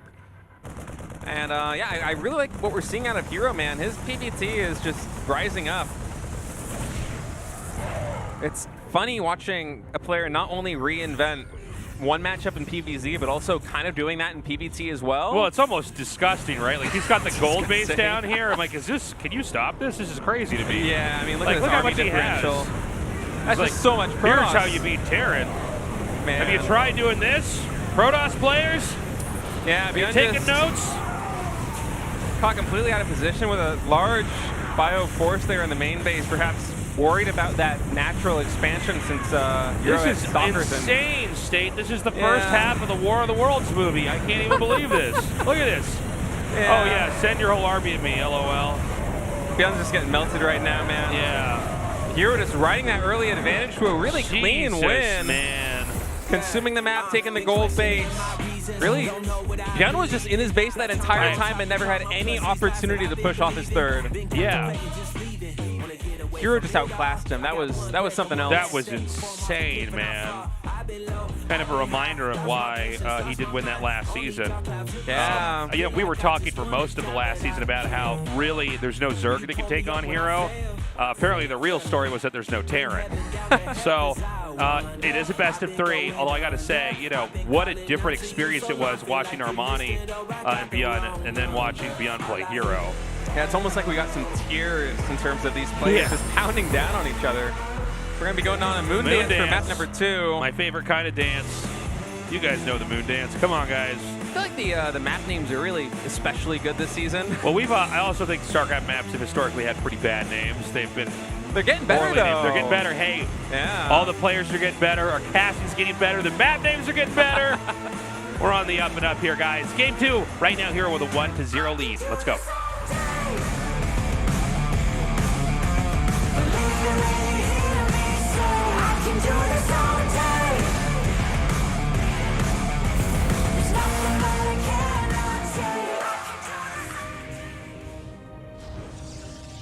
Dragon Phoenix Gaming, Hero.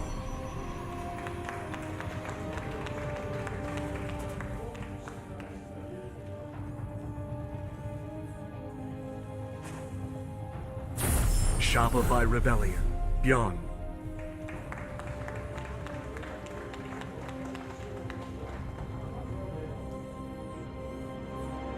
Oh, so there's a barracks on the, not in the middle, but out on the map.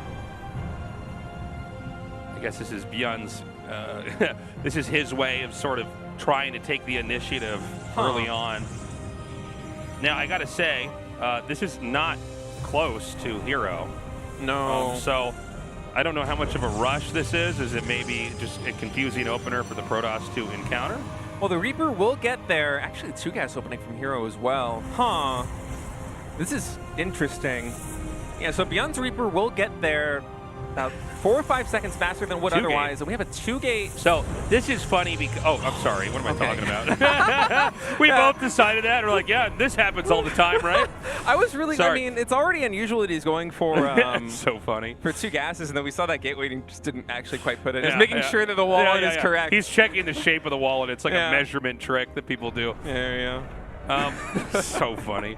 Let's put on our discounts before we get on camera Oh, again. man, he tricked us. Like, So, yeah, I mean, the Reaper's going to come in and try to do some damage. I think Hero probably oozing with confidence after the way that last game went.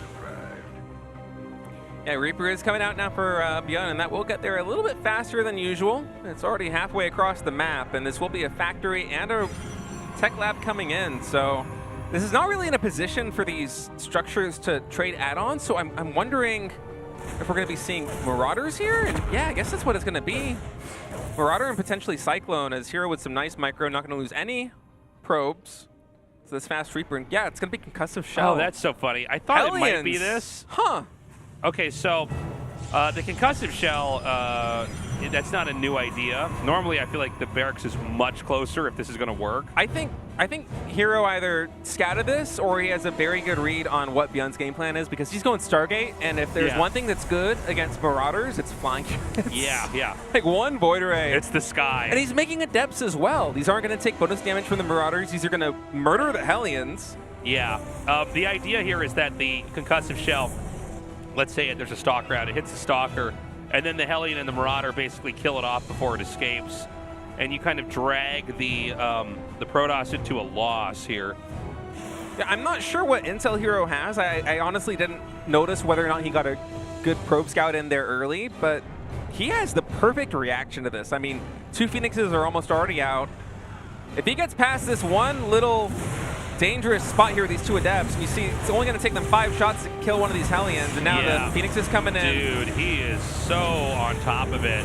And he knows what to get. He knows the Hellions are faster, so just kill that off.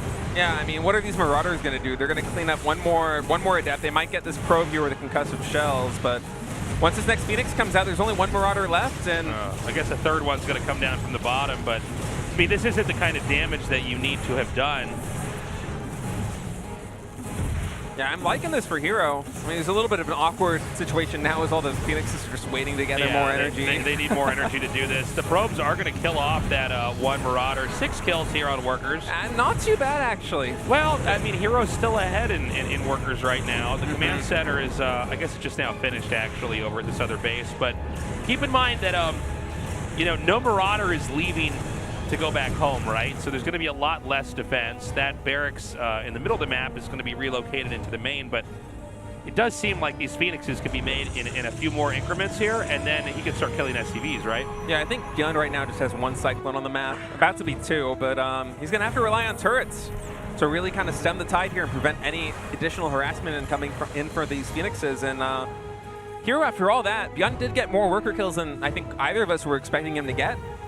Only a 6 worker advantage right now for Hero, but I mean, this is going to be 4 going on 5, or maybe 5 going on 6 Phoenixes. This is going to be really nice against the heavy tech. He gets the first one over here, and there's actually, okay, he doesn't overcommit, but you know, he's got enough here that he can start to, you know, snowball the presence of Terran units. I mean, he can go right over production, and you know, that's always the weakest moment for Terran, is when you're on top of the factories or barracks, right? I'm actually surprised that ByuN didn't build a missile turret on top of his production, because now, as you said, Hero can just kind of camp this and.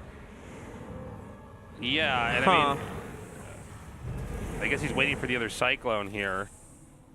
I wouldn't be surprised if ByuN just canceled that. Yeah, this is like a tough one, right? He's trying not to overdo his pickups. You got to cancel this, right? He's going to have it finish? Well, all right. He sacrifices the Marines. Baits him just a little bit, and that second Cyclone will go into the main. By the way, he stopped making Phoenixes, so this is the number he wants. This is a lot of damage, man. These are not trades, by the way. These are just kills. And, you know, Hero's getting up to a third base.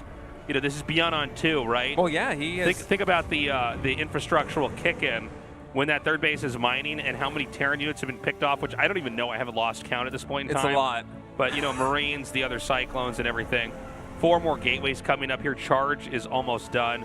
And it seems like the defense that was cobbled together here by Hero, he's just kind of parlays this into a great unit comp that's going to be good at fighting a 2-base army now.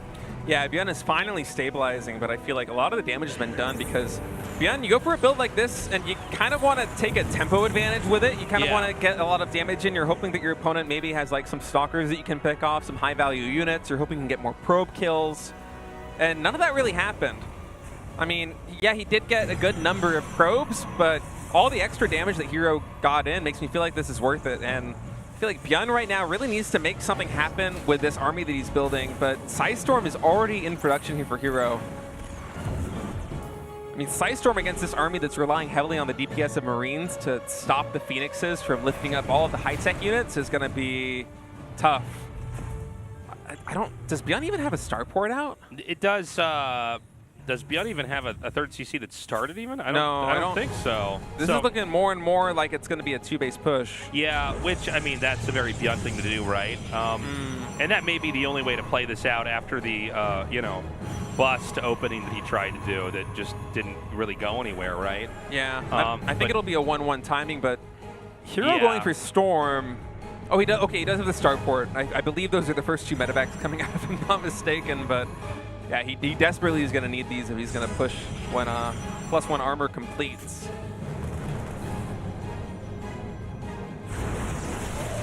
Now, I think it's time for that push to come here. He is continuing to get upgrades after this, but this is sort of do or die. He has to make this work right away. Don't lose these Cyclones. My God, and a great force field. Just takes those Cyclones out, no problem. He has Storm as well, and these are some high-energy Templars. Oh, no. Ooh. Okay, great Storm there. And, you know, there's not a medevac on the screen, guys. Medevacs are just now being completed, coming across the map. And, I mean, that means that they're going to have a lot of healing to do. They're going to be low energy very quickly here. And ByuN really needs to make something happen with this push. But this defense here by Hero, unless ByuN controls this engagement perfectly and pulling the boys. He's all in. Yeah, this is going to be tough, man. Pulling the boys. SCVs are not very good against Psystorm, I'll tell you that. Oh, my God. Oh, okay. He decides to back off. Okay, bunkers. I actually like this a lot. Yeah, this is smart, but, you know, the question is Protoss going to let it happen? All right. I don't think so. Oh, those storms! Oh, my God! Oh, my God, those storms! They were the most brutal storms ever! I can't even believe that. Oh! That was unbelievable. Whoa! Those are some of the most brutal scenes. Totally oh my God! Oh my God! It's like the greatest storms in GSL history. That was yeah, that was devastating. Our desk got stormed in that. You guys didn't see it. One of the storms came down and almost killed State and me. We don't have any medevacs up here either. Man, it was insane. Hero playing out of his mind there against ByuN. I thought that was going to be way closer than it actually was. He ripped his head off with that play. A lot of respect shown here. Yeah.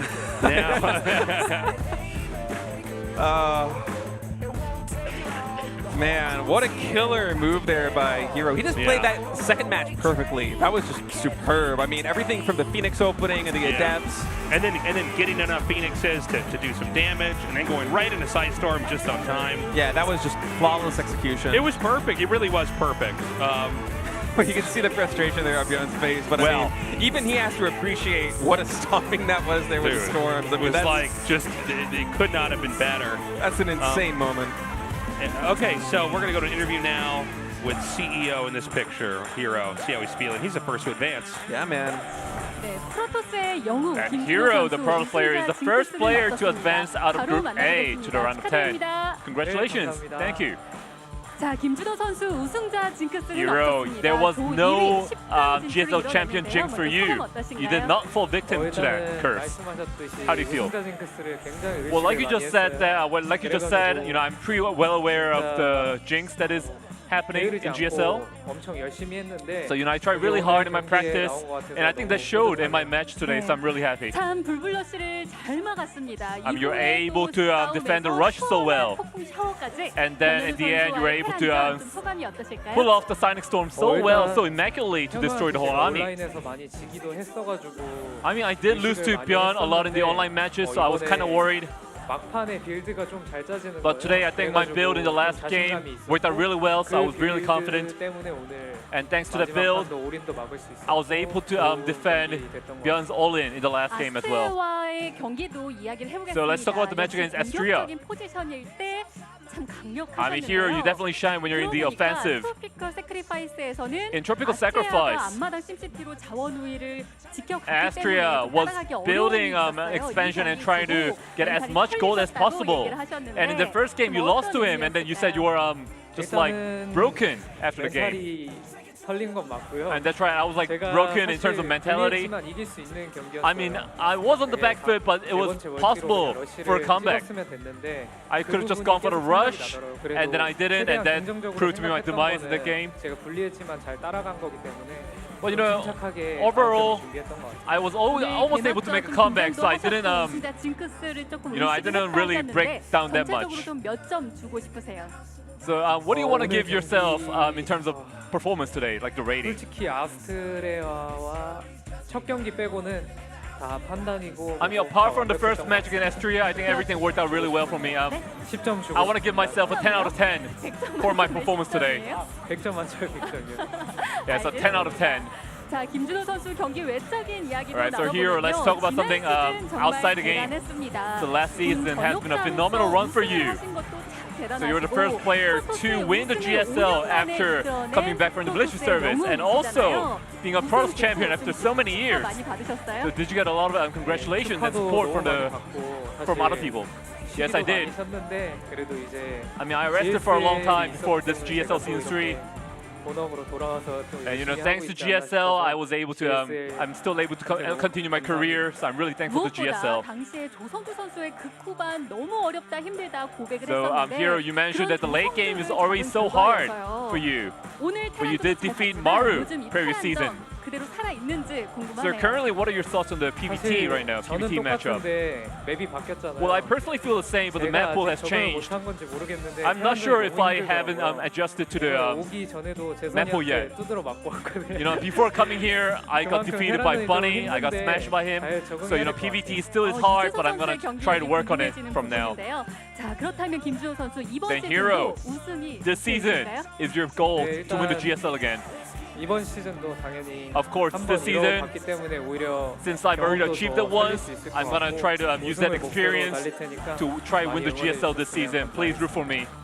자, 그리고 이번 시즌 GSL에 레이너 선수가 So this GSL season, Rainer is participating. 이번 GSL And then you're supposed to meet him in TSL. 위협 인물 순위를 매기자면 So if you were to rate the players in terms of their level of threat, how would you rate Rainer? Possibly a second place. The first place is definitely Maru. He's the most threatening player, most intimidating. I don't think Rainer is at the same level as Maru yet. I mean, he's still at the level that I can still beat him. 그렇군요. 잘 들었습니다. Alright 자, then. 김준호 선수 2연속 우승을 So 향해 Hero 달려나가는 is- 과정에 있습니다. 마지막으로 한마디 Hero has set his eyes on the back-to-back GSL championship. So any last thoughts? I mean, today I came out of the group as the first place. I'm really happy. I'm gonna try to continue to put on a better performance in the next round. 다시 한번 진출 축하드립니다. Hero, once again, congratulations. Thank you. 네, 이상 김준호 선수 만나봤습니다. 계속해서 All right, thank you, GSL Andy. 이벤트 So we've got 안내해드립니다. 3 players left, and only one can go on into the round of 10 now. Yeah, who do you think it's going to be? I think Astrea's got a good shot. I think Armani, I mean, unless he really steps it up, I don't think so. ByuN, versus Astrea appears to be where this is probably going to go. Yeah, I'm inclined to agree with you. Yeah, but maybe not. I mean, we'll see. The next best of 3 is going to be Astrea versus Armani. Obviously, PVZ, a very different matchup, so we're going to see what he's got in store for us. For now, guys, short break, and when we come back, our next best of 3.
took what I got, but I can't blame you.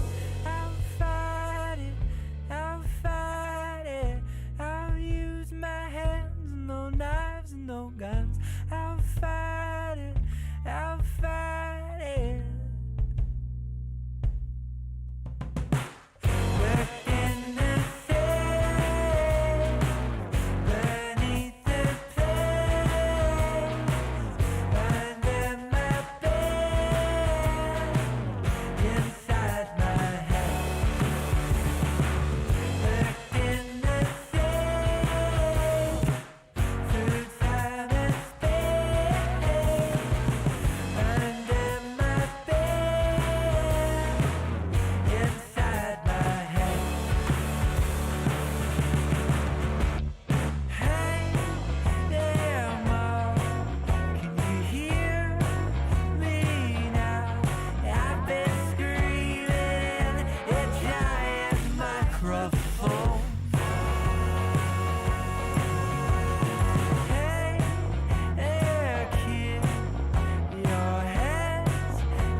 I've been coming up hot for a minute. Everybody know the drop when I'm in it. Everybody know the drop when I'm in it. I've been coming up hot for a minute.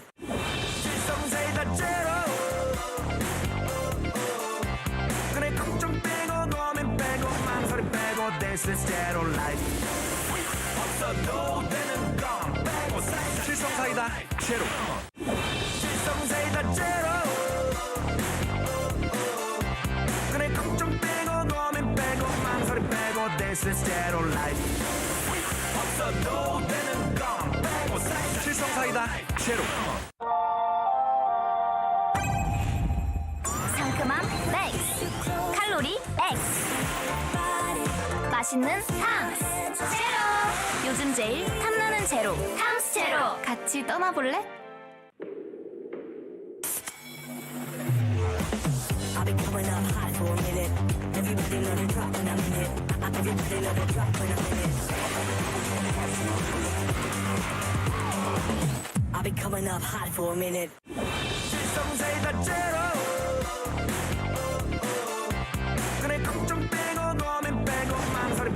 This is zero life. 없어도 되는 건 빼고 사이다. 실성사이다 제로. 실성사이다 제로. 그래 걱정 빼고 고민 빼고 망설임 빼고 This is zero life. 없어도 되는 건 빼고 사이다. 실성사이다 제로. 상큼함 맥스, 칼로리 X, 맛있는 탕스 제로. 요즘 제일 탐나는 제로 탕스 제로. 같이 떠나볼래? 형님들 아프리카에 승부 예측 생긴 거 아세요, 여러분들? 아니 e스포츠 여기 탭에 있잖아요, 여러분들. 아니 이게 새로 생겼더라. 저는 광동에 올인했어요. 아 진짜요? 아 그럼 전 DRX에 올인. 모바일도 똑같이 아래 가운데 보면 e스포츠 있어요. 잼이라는 포인트가 있어요. 아프리카 내에서 쓸 수 있는 재화라고 생각하시면 돼요. 잼을 사은품으로 교환 가능하다고요? 이 잼으로 응모를 다 할 수 있어. 키보드는 벌써 나갔네. 아이폰 갤럭시 탭. 아 이게 200잼이야? 교환까지 할 수 있으니까 형님들 아프리카 승부 예측 많이 많이 사랑 부탁드립니다. 받아오도록 하겠습니다. Today's matchup. Hero. Astrea. Armani. ByuN. Round of 20. Group A. 2022 Hot 6 GSL Season 3. I feel like with all these handsome pro gamers in suits and stuff, I feel like we're getting ready for a court drama right now. Yeah, it does feel that way. This is the losers match, guys. Armani versus Astrea. And Armani didn't look too hot. Again, that was a different matchup. That was a ZVT. This is going to be a ZVP. But I do think Astrea is extremely strong. I know he hasn't made like a big splash in GSL, but the people that have been fans of this guy and have followed him, he's really smart. He is also, I think, not uncomfortable in the studio at all. Yeah. And he's playing very well. So I think Astrea probably going to take this one. I'm right there with you, yeah. I mean, Astrea especially, he's been known for his PVZ for a while. I think it was about 2 years ago that actually Artosis and No Regret back on In-Depth went through a big breakdown on his PVZ because it was so good 2 years ago and it still is good now. One of the things I'm wondering is whether he's going to kind of stick to that slow defensive macro style that he's been known for the past couple of years, or if he's going to start kind of incorporating what we're seeing from players like Hero in the last season. Like, is he going to make any adjustments to his gameplay in that sense? Is he going to continue to just macro it up? Yeah. Because, honestly, the way that Hero's been playing it seems really strong. I'm excited to see what he's got in store for us. Let's go. Let's go! Data C. Data C. And again, guys, the loser, they're out. First player eliminated in Season 3, the last GSL CEST season of 2022. Guangdong Freaks. Armani.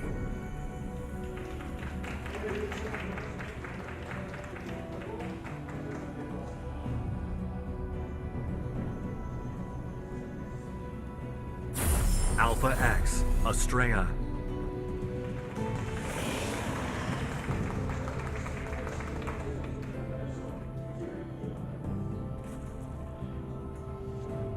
Pylon Scout Gateway opening here for Astrea. Pretty much by the book. As we got Armani going hatch first there on the third. And Armani, one of the more aggressive Zergs in this matchup I've found. Yeah, well, and I do wonder if he's more aggressive in this matchup, not because he's better at other Zergs in that sense, in that style of play, or that he's not confident in longer games. Sometimes you have these players who are super aggro, like Parting's done a lot of games like this, and he does it because he's so good. He can actually disarm a player and then kill them with it. And so, you know, it's a stylistic thing. Other times I do feel like it does stem from a bit of an insecurity in having to go into a macro game, because Armani, I feel like, is pretty 50-50 with his aggro. Like, it works sometimes, but it's not that consistent. So let's see what he does this time around. Yeah. So I was wondering, coming into today, just given the way that the group is set up for Astrea, like if I was trying to see a path to him out of this, and it kind of feels like a little bit of a mismatch, both him against ByuN and him against Armani, just because like ByuN is so good at kind of picking players apart, that he's good at finding like eking out every advantage with every unit, and he has those quirky kind of like finesse-based openings, which is like tough for a player like Astrea to deal with, who's kind of more of like a lower tempo, let me build up my army, let me establish myself on the map kind of guy. Yeah, I mean, Armani is just kind of similar, you know? I agree. The other thing, too, though, is that we may see Astrea have made some micro adjustments into his play with what Hero's done. I do think it's undeniable that Hero win, being as rare as something like that is, especially in a GSL, that all Protoss players in the world haven't made, you know, opened up the dashboard and tuned the dials a little bit. Right. So maybe, I mean, even in that game that he had against Hero, it did seem like Astrea was a very active player. I know PvP is a different matchup and has different parameters, but maybe he will be a little bit more active this time around. You were talking about when No Regret and Artosis were talking about in depth about Astrea's play, but I feel like, wasn't that when he was doing more Sky Toss stuff then? Yeah, that was about 2 years ago when Sky Toss was a little more meta, where you would just kind of like play on 3 bases with a lot of air, but that's not really been the case so much here in this patch. We do see him opening Stargate. Now, one thing that Astrea does like to do quite a bit is either open Oracle or Void Ray into a fast third base, and then kind of switch off the Sky Toss from there and go into something like Zealot, Archon, Immortal. So we'll see if that's the path that he chooses to take, but one of the things that I'm really keen on seeing from him is exactly what tempo he's going to be playing there on the map, because again, going back to Hero last season, with his PvZ play just absolutely consuming the map, keeping up in bases with Zerg, it was really refreshing to watch and also seemed very effective. So you have to think that a lot of Protoss players coming into this season, I mean, we had like a short break from the previous season of GSL. You got to think that they've been analyzing those games. They've been breaking down the build orders and the nuances and trying to kind of solve that puzzle for themselves. So really an exciting area here for Protoss in GSL Season 3. It's going to be a great way to finish out the year. Yeah, it is going to be fun. And, you know, with Protoss kind of getting this, I guess, this growth spurt and understanding, you know, how far can they take that and what new kind of ideas and games are we going to have here.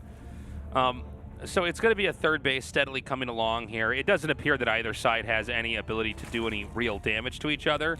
Right. And so this is probably just going to be a slow game. Astrea just adding some gateways, adding the Twilight Council. Interested in seeing whether he decides to go for Blink to try and kind of shark around on the map a little bit, as we've seen Hero done previously in the last GSL, or if he's going to go back to his kind of, you know, bread and butter, the Charge Lot, Immortal Archon. And it will be Blink, okay, so perhaps an adjustment.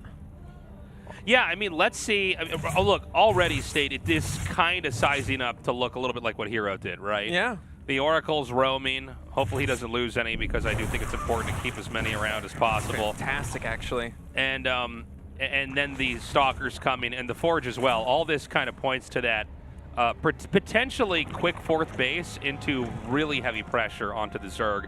I'm liking this a lot. Picked up 4 more drone kills. You know what's funny about this style, if it is going to be that, is like it looks so simple when people do it. Right. And like the unit mixture isn't that complicated either, which is like, I don't know, you know, there is something to RTS where you start to simplify the game, you know, and it's like, well, you know, Stalkers always trade well, especially with Blink, and Oracles can always spot and, you know, and assist if you get cornered by Lings, and, you know, for so long we were watching people get Immortals and then Colossi, you know, and eventually fill up the tech, where this seems to be kind of the way as of now.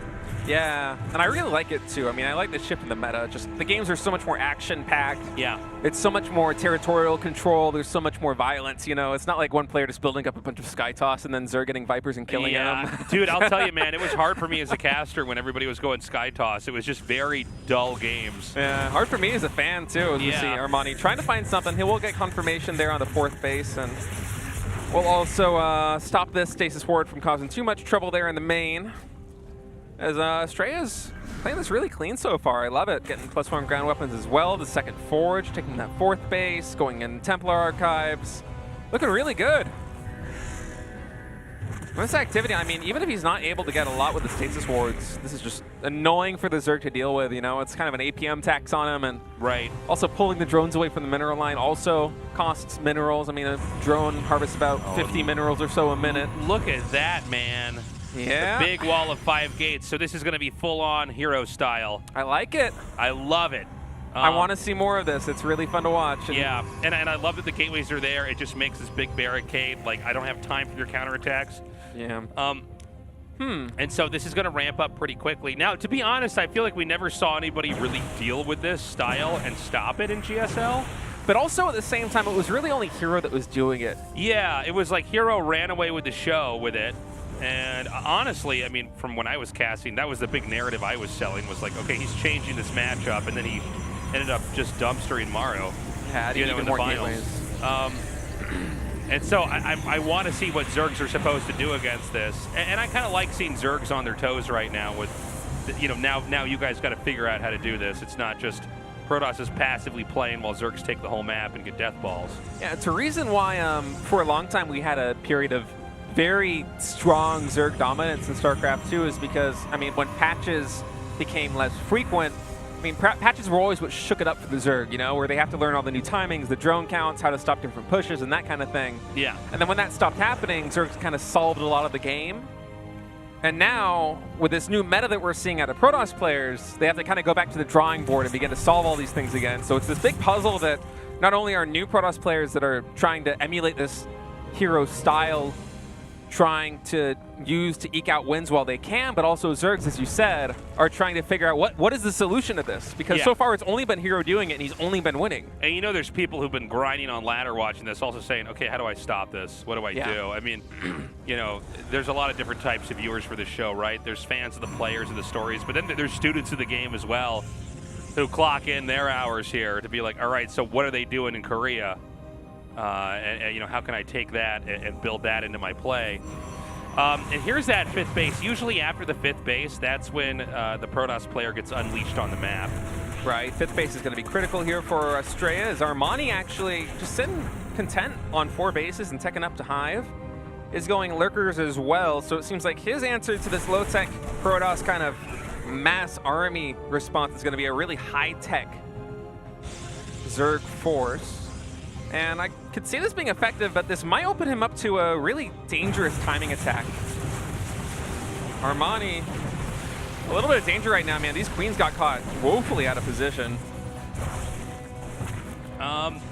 He's on the move now. The Zealots are ready for that big counterattack, and there's another little warp in here in the main. This is looking really good right now for Astrea. I love this move right now, and that is so many Archons. Oh my God, where do those spines come from? That's insane. It's just like 6 spines right there, like it's a 6-pack of beer or something. Yeah, for a second I thought Armani might get pulled apart a little bit and kind of have to cover all these different territories, but actually that static defense there on the 3rd, maybe 4th base allows him to have his full force up here in the front and shut down this push by Astrea. That's going to buy him critical time to get 7 Lurkers out as they are getting ready to hatch. He's coming in now. We'll see. I mean, this is really getting beaten down right now. There's so many Archons just nuking this. Yeah. And he hasn't lost an Archon yet. No, he hasn't. All right, he loses 1. It's all over now. It's all over now. That was a lot of damage. I would like to see him loop back around to this base in the bottom, I guess 6 o'clock, excuse me. Yeah, potentially deny that 5th base coming out for Armani would be huge right now because, I mean, Armani, he is able to build this really fantastic army and actually have 6 drop overlords coming in. I think he might be going for a Lurker drop in the main. That's where I think this might be going, and that could be... That would be kind of crazy. That could be scary, yeah. In the meantime, Astrea, 2 Stargates and Fleet Beacon coming down and air weapons +1 is being researched, so a tech shift coming out of Astrea. In the meantime, Armani, man. Dude, he needs to go and hit that base at the bottom. I feel like Astrea's not actually scouting enough. Yeah, I would really like to see him try to contain Armani with his kind of slow static defense position on 4 bases. It's weird, he's not killed a base, but then also there's these naked bases down in the bottom right that he hasn't. And now this base probably is going to get defended, and there's not a lot he can do. Okay, so +3 is about to finish. In fact, it's going to come in right as this attack starts. It's a small force there by Astrea, I think he saw the Overlords. Did he? I think he saw 1 or 2. Okay, yeah, cannons are coming down right now, but... He's got a next he's going to make down there maybe to draw that drop in now. Yeah, Zelt's going to pick off a couple more queens over there, and finally we'll get that 6 o'clock base.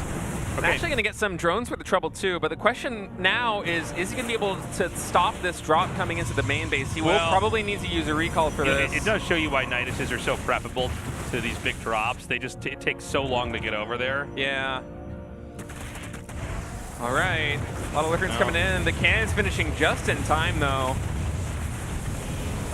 Yeah, the cannons aren't going to do that much other than apply a little bit of extra damage. The Warbins are pretty poor, too. They're in line of the Lurker spines. Yeah, there isn't even energy for a recall just yet, so Astrea wasn't able to... There's a lot of things going down. One boon here for Astrea is that Lurkers can't shoot up. So this carrier is going to slowly start whittling away at this once he gets more detection.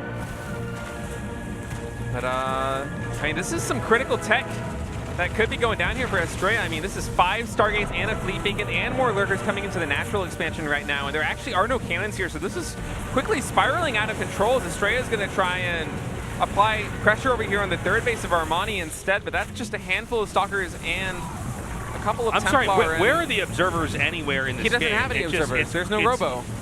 He's just not relying at on all? oracles. Yeah. It's just pure God, Oracle right now. No, there's an observer. Oh, there is. I'm a fool. Okay. No, Take everything I said away. Just forget about it. But yeah, I mean, I can't believe there's not more. Yeah. That are over here, and like, okay, so this is going to be cleaned up. I do feel like that was a crippling blow, though, that Armani's delivered, and I think there's even more opportunities in this game for him right now.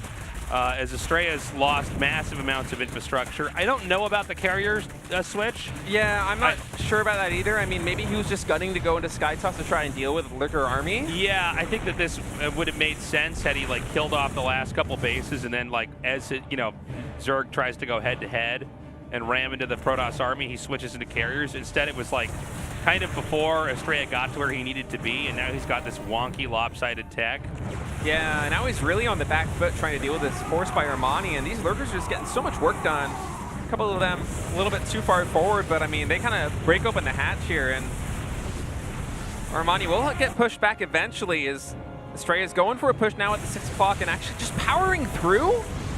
Man, I thought he was going to have to get pushed back there, but Armani really just showing up right now.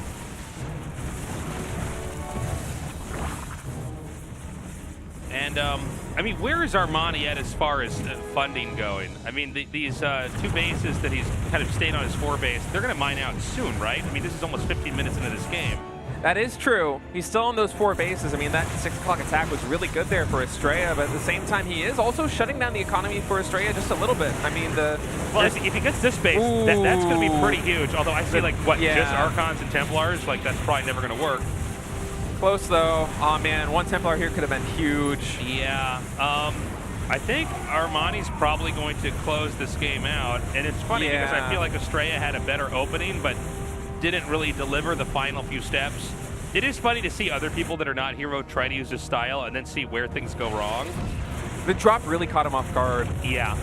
Which is weird. Not having energy for a recall on the main base was kind of the nail in the coffin there. Because he needed to get that to be able to secure that position and stop the Lurkers from advancing using the detection from the Oracles and from the cannons, but instead lost so much tempo. I mean, 5 Stargates going down and the Fleet Beacon, and he's slowly trying to rebuild this army, but yeah, it's looking more and more like GG.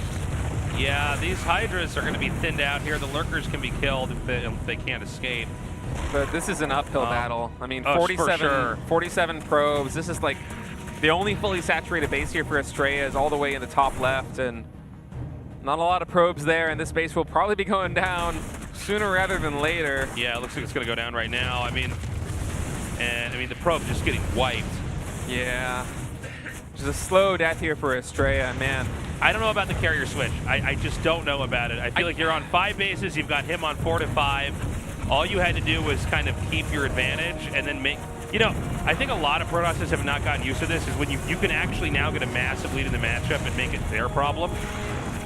You know, it's not like, okay, well, you know, you don't need to tech into carriers. We kind of solved that. Maybe I'm wrong. I don't know. I might be getting too judgy here, but Armani 100% going to close this game out. GG, Armani takes it 1-0.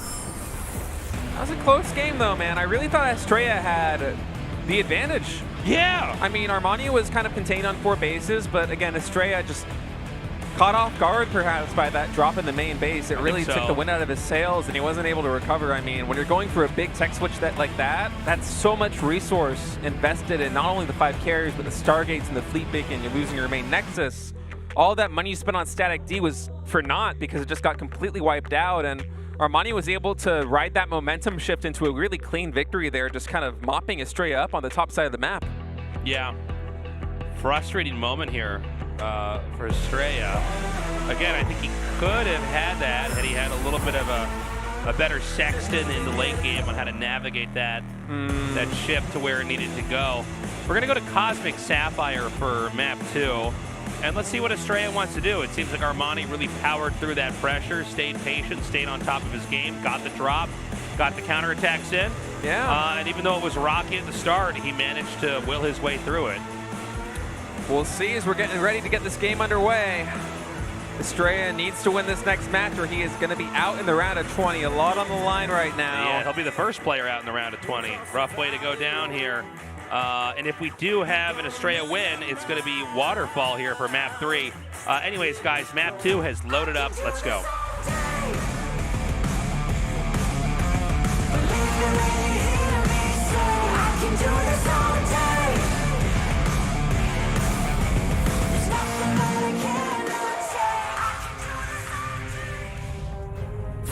Guangdong Freaks, Armani.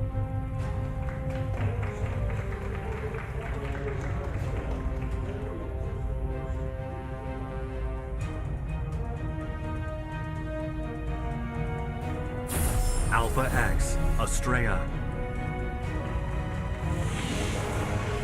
I want to go back really quick to what you said about the carrier transition. Yeah. Because the more that I think about it, the more that I think you're right. Where, I mean, Armani, he's playing this really kind of slow style where his army is powerful, but again, it's mostly lurkers, it's some Hydras. Yeah. It's not very mobile. He's relying on static defense in a defensive position to kind of take any fight favorably. And if you're Astrea right there, I mean, he was ahead on bases, he had the gateway count. If he was able to continue the pressure and just contain the Zerg there on 4 bases, eventually he's going to mine out. And yeah, your army won't be as nuanced as the Zerg's army is, but even if you take a slightly less than favorable trade, I mean, you're going to have the bank to be able to clean it up. We've seen Hero do this time and time again, even like PVT, PVZ, when he plays this macro style, he will just throw money at the problem. Well, and I think as well, like, you know, when you go for carriers, they don't show up immediately. There's all this time that's lost as the carriers are being made, and then, you know, interceptors have to come out as well, and it's like, you know, I don't know if this is the right style to be using in the modern era. Again, I could be wrong, but it seems like what happened was Astrea got to where he needed to be, and then just tacked into something that was that allowed the Zerg to get back into the game, get control of this. Where I think it would have been better to trade out. I think he should have been scouting for that bottom base, which was just being taken without any defense there. He could have just ran over there and killed that and then ran back away and kept sharking around the map. Yeah. It's tough, though, because at the same time, I mean, if you do let Zerg kind of get up a Deathball army, and if somehow they are able to secure that 5th base, then things might kind of fall apart if your tech isn't able to keep up with them. Yeah. So it's kind of a delicate balance, right? I mean, a lot of the games that we saw Hero play in PvZ, the Zerg players were also playing more kind of aggressive styles. They weren't really going super fast up the tech tree as we saw Armani do with a 4-base hive, 4-base lurkers, really fast lurker upgrade. I mean, it's tough. I mean, this is still something that's very new here in StarCraft 2, as this new PvZ meta is kind of being figured out as Hero just kind of paved the way there in the last season, and now we see Zerg players like Armani trying to find new solutions to solve that problem, which are then, I mean, then the new Protoss players that are trying to deal with this are also having to keep pace with like, okay, well, the Zerg is making these adjustments, how do I adjust for that? And it's this really awkward stage in the meta where everyone is just kind of trying to figure everything out. Yeah, well, also, it's it kind of shows you why other players weren't able to do what Hero was doing, right? Is that, like, at least in that last game, Astrea, in his head, he's like, yeah, but we got to get carriers, right? Yeah. Like, he got all the way there, and then, you know, and it is kind of a weird thing. Like, you know, Zerg, you know, you can get to a certain point where you're doing very well, but you probably can't attack into the Zerg anymore, and there's no way to get your army into their main. Like, you don't have, like, a Nidus or... You know, you're already maxed out. You can't like warp stuff in there. You build a mothership and do a mass recall. Yeah, you can do a mass recall. That's, But, you know, you can't really take the game to where you want it to be, and I think that's when he started to go for the carriers. Is it's like, no, but you're ahead now. Just double expand. Make even more gateways.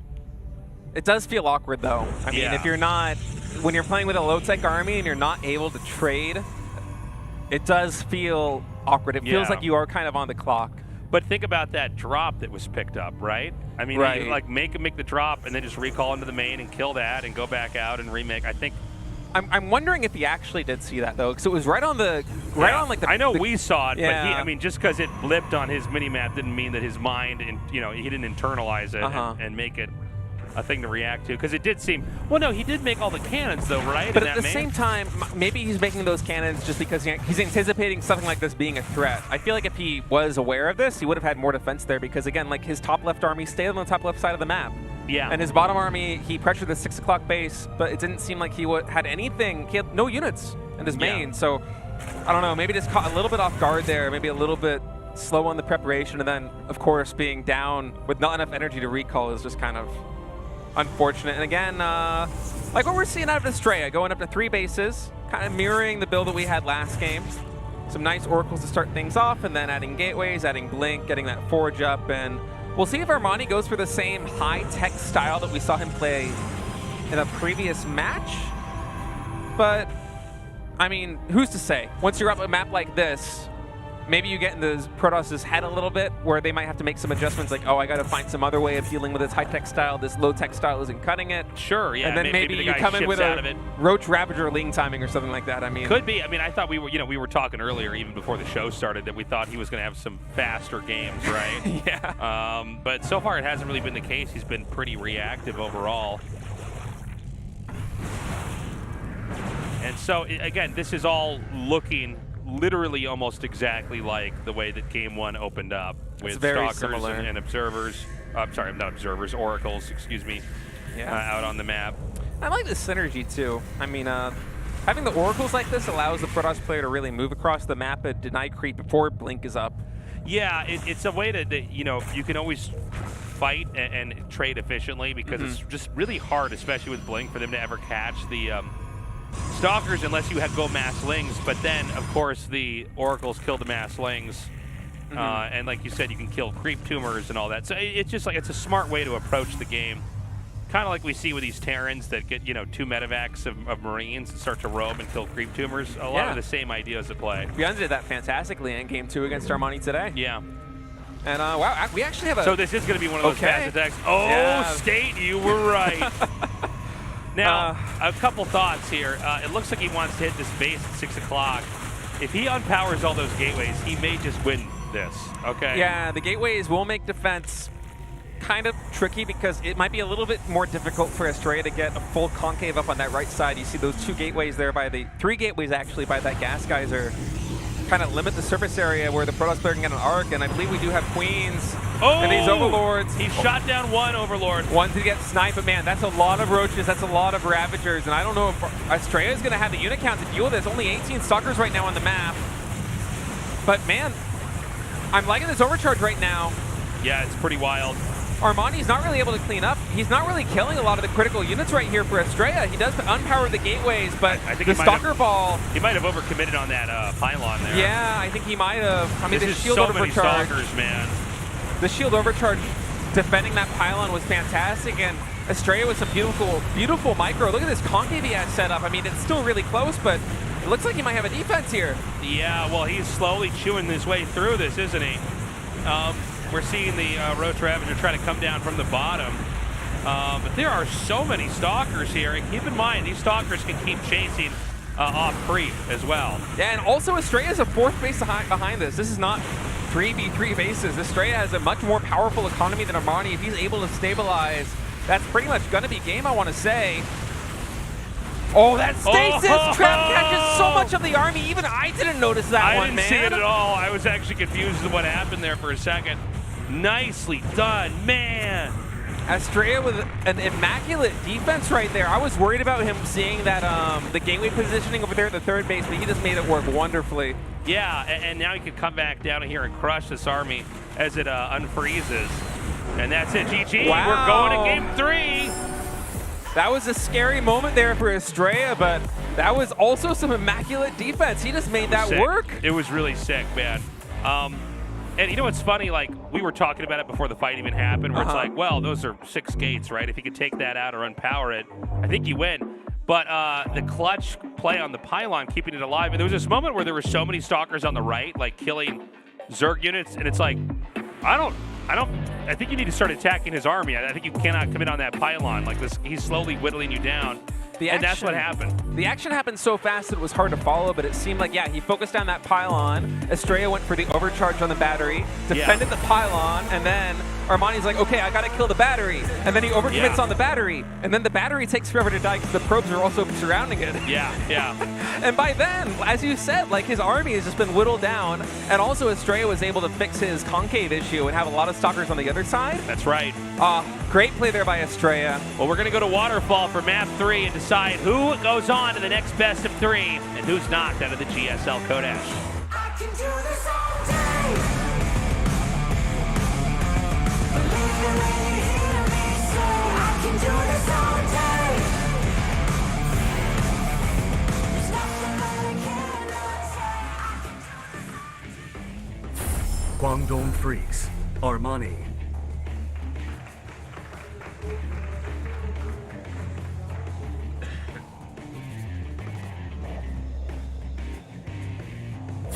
Alpha X, Astrea.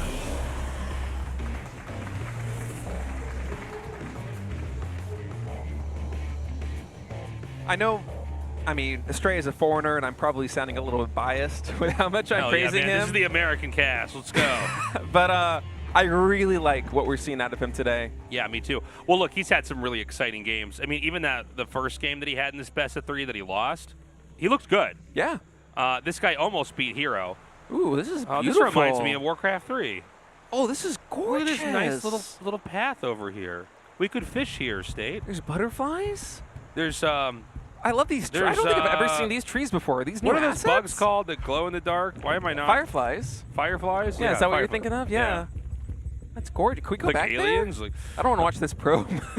this is a very nice map. Yeah, this is the first time I'm seeing it, and it's just lovely, man. Look at the little plants. We could pick flowers here. Looks like a biome in like we Elden could Ring cut or down something, that tree man. for Christmas over there. That's great. a nice Christmas That's a tree. nice Christmas tree, man. Yeah, look at these beautiful rock formations too, man. This looks landscape. This is very, very. You vacation on this map. You don't play on it. Wow. So, I don't think Armani is going to try a weird timing like that again. No. I mean, I think when you do something like that and it doesn't work, it's like, all right, I gotta knock it off, man. I feel like that's the build you kind of pull out either in map number 1 or if you win map number 1, you know, where it's like, okay, I'm already up 1-0. I can maybe clutch this one out with like a nice sneaky win right here if I just hit this timing attack. And he almost did. I mean, that fight, if the control had gone a little bit differently, I think it could have gone either way. So he was really close, but I feel like, yeah, you probably want to go back to your bread and butter here if you're Armani. I mean, what worked in game 1, maybe you go back to that style here in game 3, but... The only thing I wouldn't mind seeing that's aggro is maybe a Nidus of some sort, because with this build, you do end up expanding pretty fast. We do see Astrea going for a different opening this time, though. He actually is opening Twilight Council, Adept, and Stalker. So no Stargate coming out from him.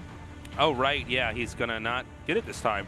Well, this could be a variation of what... Robo, are we going to see an Adept build? I think we're going to have something like that. You know, sometimes these really strong timing attacks work out a lot better if you had a macro game. Yeah, that might be the way we go with this.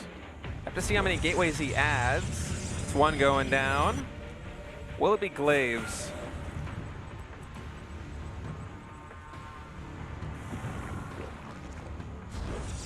Okay.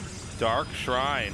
So it's going to be a DT drop, maybe into Archon drop. Yeah, I think you're right about that, man. I'm getting flashbacks like 2016, 2017. Yeah, I was going to say, I think we haven't really casted quite this game in a while.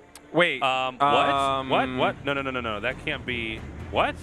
Oh, it's an all-in.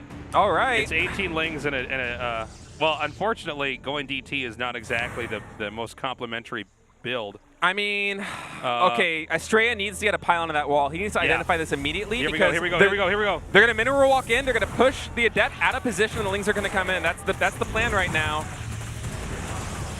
Not able to put it out of position, but it will go down. Oh, Battery coming they're down. in! Oh my God, the cheese here. No. And the Dark Shrine is only about halfway finished. Oh my God, and the pylon goes down. Yeah, this is looking bad. This is over.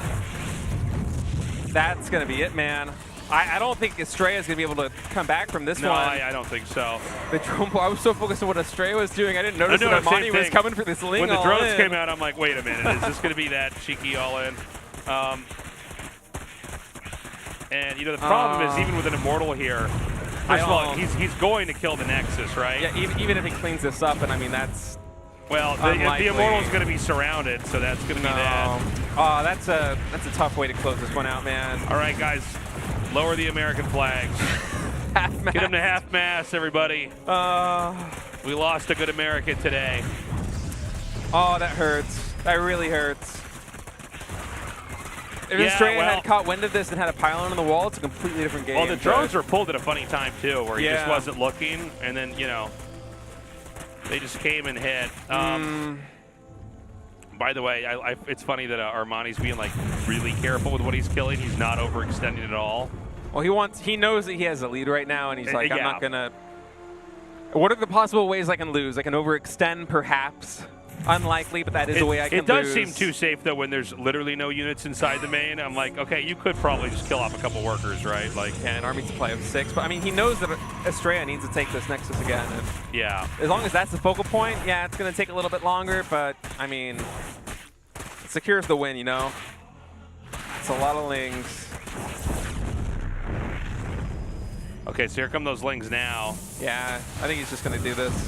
Well, I mean, you're going to kill so many workers right now. Yeah, there's not even energy for an overcharge. These Lings are getting decimated. And Astrea just digesting this loss. It's a really tough way to go out here. I mean, it's been a great day for him. Yeah. 2-1 against... Well, he played very well, but he did not win any of the best of threes, and that's how you get knocked out. GG. Yeah. Armani is going to get to rematch against ByuN in our final match. Wow. What a win by Armani, man. Coming out in the clutch there, right? Pulling out the cheese. Yeah, man. Well, you got to do what you got to do, right? Yeah. That caught me by off guard a lot. I was so focused on what Astrea was doing. I feel bad for the viewers at home because I didn't catch that at all. They don't get my sympathy.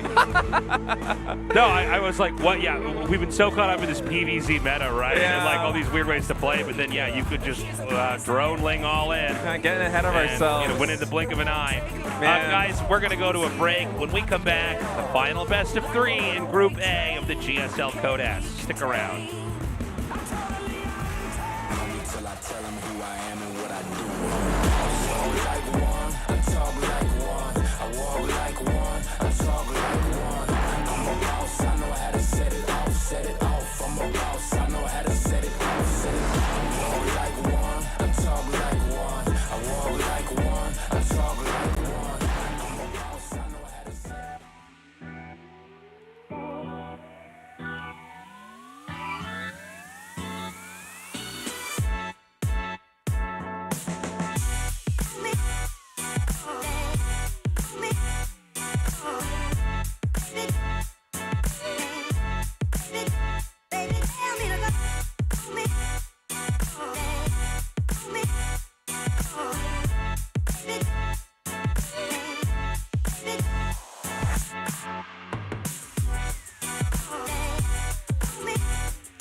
It's a ride, this tonight. I've been waiting all my life. I've been at it for some time, just preparing for the fight. Mama praying over my life, I can still hear it. Always been God-fearing, God with him on a mission. Obstacles cloud the vision, we still moving.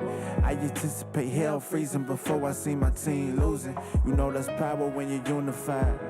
It's hard to spell unity without you and I. We ready for it now. 160, I got drive. Feel it in my bones that it's my time to do all that I do. Making all my dreams come true. Hungry for the moment, I'll arrive. Feel it in my chest, won't rest till I can do all that I do. Making all my dreams come, making all my dreams come Yeah, home team reppin', we gon' put it on maps. It's hard to relax when cities on backs and they rootin' for me. Writing out the vision to attack for the glory. Ensure you like Aflac, it's all facts in the story. The wardrobe is all black, even suited up. I promise I don't slack. Y'all better make room for us. Every dog has his day, I can sense mine. Like shine after rain, I've been wide awake for the whole time. Never sleeping on these dreams, I can't leave them in past tense. My mind has been fashioned, resilient and passion, yeah. Lights, camera, action, you know we coming forward. Family depending on me just like a bungee cord.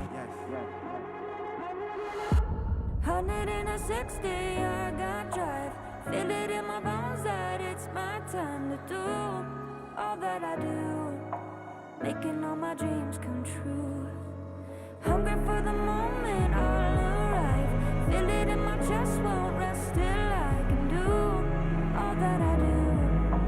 Making all my dreams come, making all my dreams come true. I'm wide awake, no, I can go to sleep.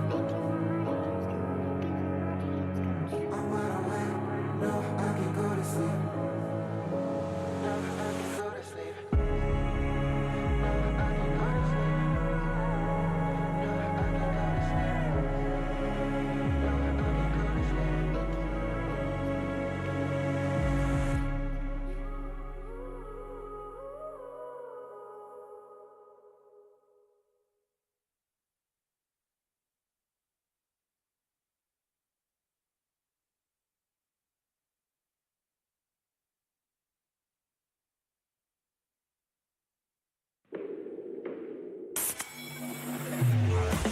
I've been coming up hot for a minute. Everybody know the drop when I'm in it. Everybody know the drop when I'm in it. I've been coming up hot for a minute. Some say that zero. 그래 걱정 빼고 고민 빼고 망설임 빼고 This is zero life. 없어도 되는 건 빼고 살. 칠성사이다 제로. 칠성사이다 제로. 그래 걱정 빼고 고민 빼고 망설임 빼고 This is zero life. 없어도 되는 건 빼고 살. 칠성사이다 제로.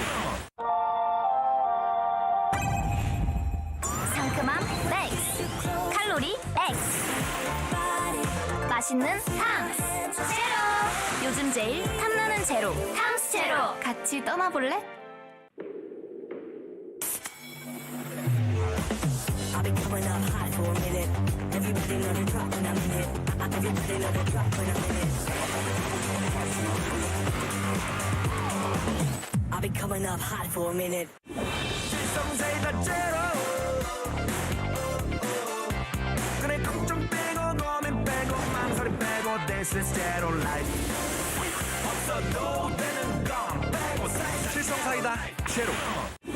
칠성사이다 제로. 그래 걱정 빼고 고민 빼고 망설임 빼고 This is zero life. 없어도 되는 건 빼고 살. 칠성사이다 제로. 상큼함 맥스, 칼로리 X, 맛있는 탕스 제로. 요즘 제일 탐나는 제로 탕스 제로. 같이 떠나볼래? 형님들 아프리카에 승부 예측 생긴 거 아세요, 여러분들? 아니 e스포츠 여기 탭에 있잖아요, 여러분들. 아니 이게 새로 생겼더라.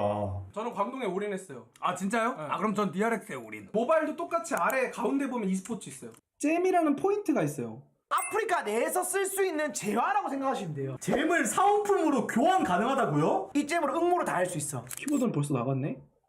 아이폰 갤럭시 탭. 아 이게 200잼이야? 교환까지 할 수 있으니까 형님들 아프리카 승부 예측 많이 사랑 부탁드립니다. 파자 어떻게 Today's matchup. Hero. Astrea. Armani. ByuN. Round of 20. Group A. 2022 Hot 6 GSL Season 3. I take the whole city down with this. Takes the whole city down with this. Wanna be down, wanna dash, wanna go fast, wanna Let's do it. I'm liking these lyrics, man. Spitting bars. That's spitting bars, yo. Guys, we're going to go to the rematch now of Armani versus ByuN, and I hope for Armani's sake he can step it up because ByuN smashed him in like the most textbook TVZ fashion we've seen. Yeah, that felt like the most one-sided match of the night by a lot. I mean, it wasn't even remotely close. ByuN just picked him apart, and it seems like ByuN has a really good feel not only for this matchup, but also his opponent, Armani. I mean, he is in this guy's head. In the past year, he has won 17 out of the 19 series they played against each other. Damn. And on top of that, I mean, the build order selection by ByuN on the new maps has been spectacular too. I mean, I love like the slow build going up to 3CC. God, too much Age of Empires, man. I keep saying TC. Going up to 3 town centers, and then pushing with his spearman. He's gonna mine some more stone and then attack him. Oh, it's so embarrassing, dude. Oh no. StarCraft 2 programmer for 6 years, casting GSL, calling things town centers. But I mean, ByuN, he's playing out of his mind, and man, set one's already ready. We're gonna be going right into this. Let's go. Final best of 3. Who's gonna live and who's gonna die in GSL Season 3?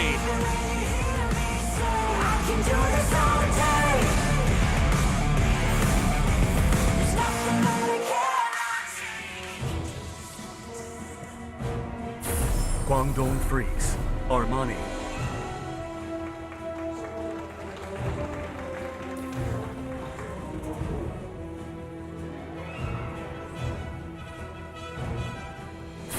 Shopify Rebellion. ByuN.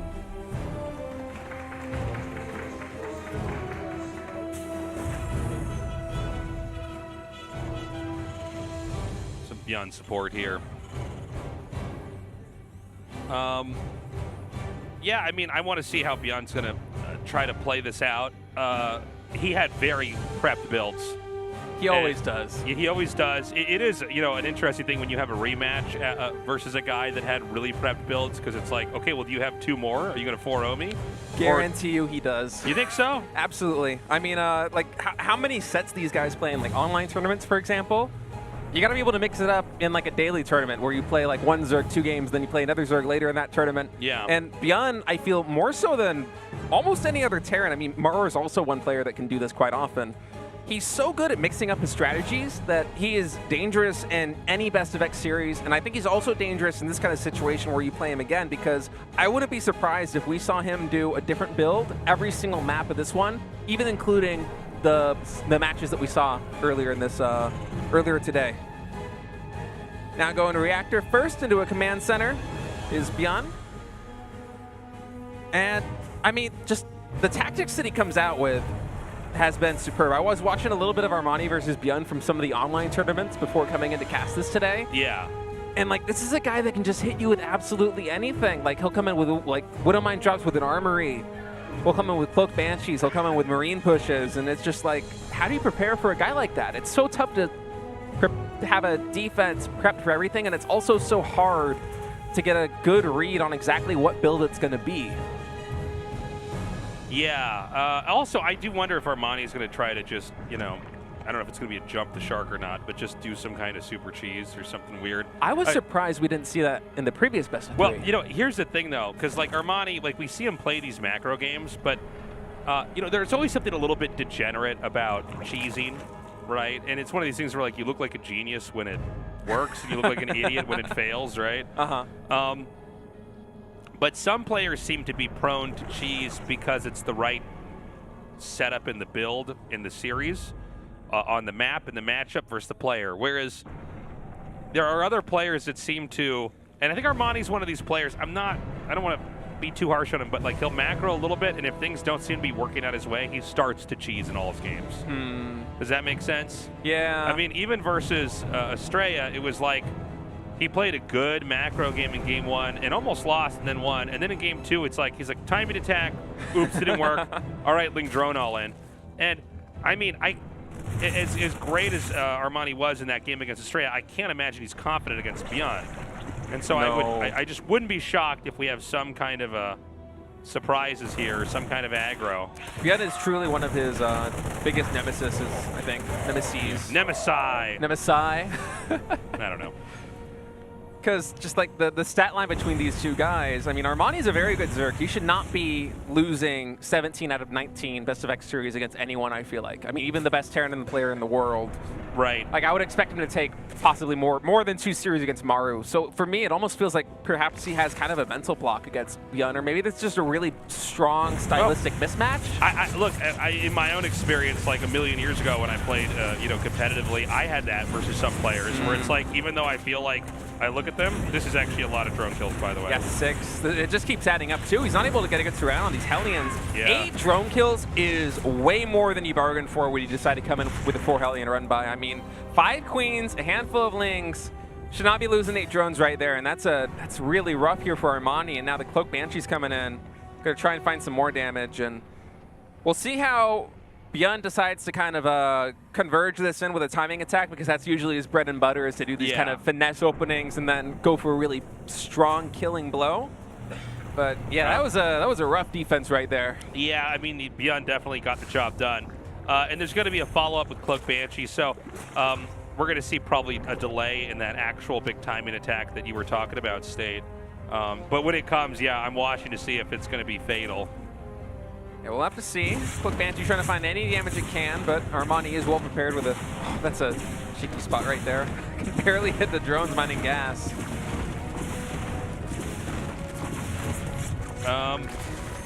So he drives him out for a little bit. We've got 5 Marines coming out at a time. No 4th base, but I wouldn't say that you need a 4th base to have a target in a situation like this. He is going to take that 3rd base now that's in the back of his base, which ByuN, in most of these games, he's been much more prone to try to put pressure on. This time he's not. He's going to macro up. I think we're still going to see that pressure pretty soon, though. 5 Marines in production right now. I believe a reactor just finished, so we might see even more. Adding 2 more barracks, and yeah, this is looking like he's going to be gearing up for a really strong 3-base push, perhaps with 1-1. As Armani now kind of posturing on the map, he really doesn't have a lot of intel on what ByuN's game plan is. This is a nice little cap right here on these Hellions. That's one of the advantages for ByuN in playing a map like this and having a 3rd base in the back like that, because Armani isn't really sure of the timing. He doesn't know if this is going to be a super fast 2-base push. He doesn't know if this is going to be kind of more of a 3-base slow that's build. The problem, is that he's got a secret. Unless you figure out what he's up to, you're really playing, and I think honestly from the Zerg's perspective, a pretty hard spot. And I do think some of these maps were made to try to generate new issues for the Zergs. Perhaps. And I think we're seeing that here, because for a while we had sort of the same kind of pattern of maps. They did seem to lend it to these long, big macro games where Zergs could get out of control. He's on the move right now. He's headed out here. And I think that Armani may end up just ditching this base. I think he has to. He has a lot of mutas in production, and those aren't Ling Bane, which is really what he needs to kind of stop his attack. Actually, he already has Baneling speed, so maybe if he's able to make something happen on creep, but man, that's not a lot of Banes. I don't want to... if I'm Armani, I do not want to take that engagement against ByuN of all people. Well, I love the Marines in the back, too, covering the tank. Like, it can be very easy for Zerg to not get the big picture here and just come in. He needs to keep putting pressure on that hatchery, though, where Zerg doesn't have to come out and try to fight him yet. Armani might try to defend this, and yeah, here we go. Muta's coming in on that siege tank. Armani has to disengage, but he kind of lollygags right there in front of the hatchery, and that's going to be a lot of Banelings going down to splash damage. Yeah, it's like he pulled away, stopped, got shot with siege tanks, then got fished back in. Yeah, and I don't know. I think this is going to be another one of these, like, just kills here. I think so, too. That was a really big misstep. I mean, losing that group of Banelings right there is critical. It's weird. It's like the second time it seems like he didn't control right. Yeah, this happened in the previous series as well. ByuN now with 5 Marines is going to clear out this creep and begin to continue the slow push down into the remaining 3 bases of Armani. And Armani, I like this, trying to catch the reinforcements here for ByuN. This is one of the few things he has going for him is the mobility of these. He's been so patient though that he's and look at this, man. If he gets the Baneling's nest, oh my God, you're just right like there actually in the not. natural. Yeah, I mean you're just not going to have any other way to fight this, and then it's going to be what you see is what you get. Yeah, this might just be the end of it right now.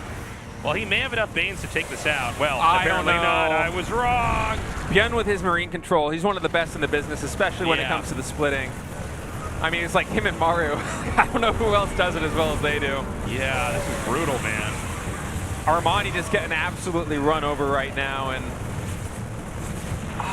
even if he had defended that 4th base properly or even just sacked it, I'm not sure if he had the oomph in his production to really be able to stop this push. I mean, this is just so much production coming out from ByuN. And even I mean, this is over. He's going to get the pool.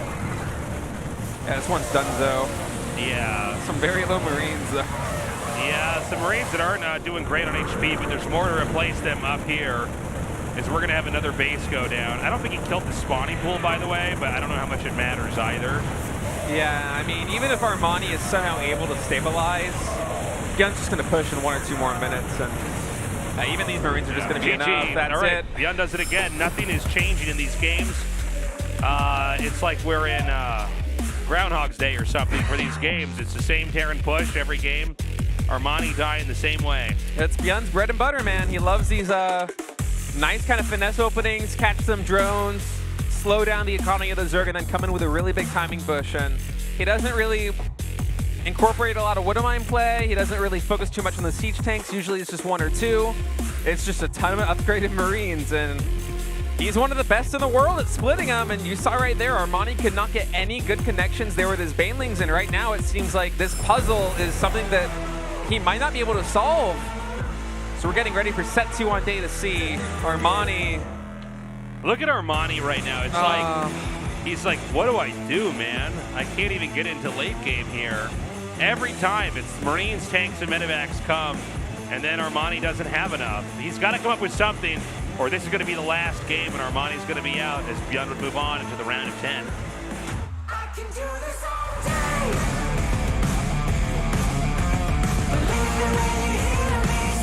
I can do this all day. There's nothing that I cannot say. I can do this all day. Guangdong Freaks, Armani.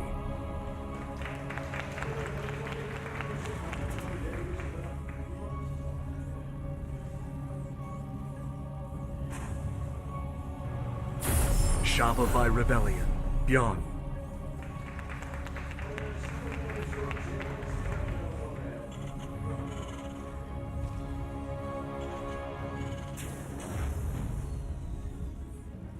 Okay, I really want to have a different game, man. I really do. I don't want to see another, medevac Marine push that comes out here and slaughters this 4-base Zerg.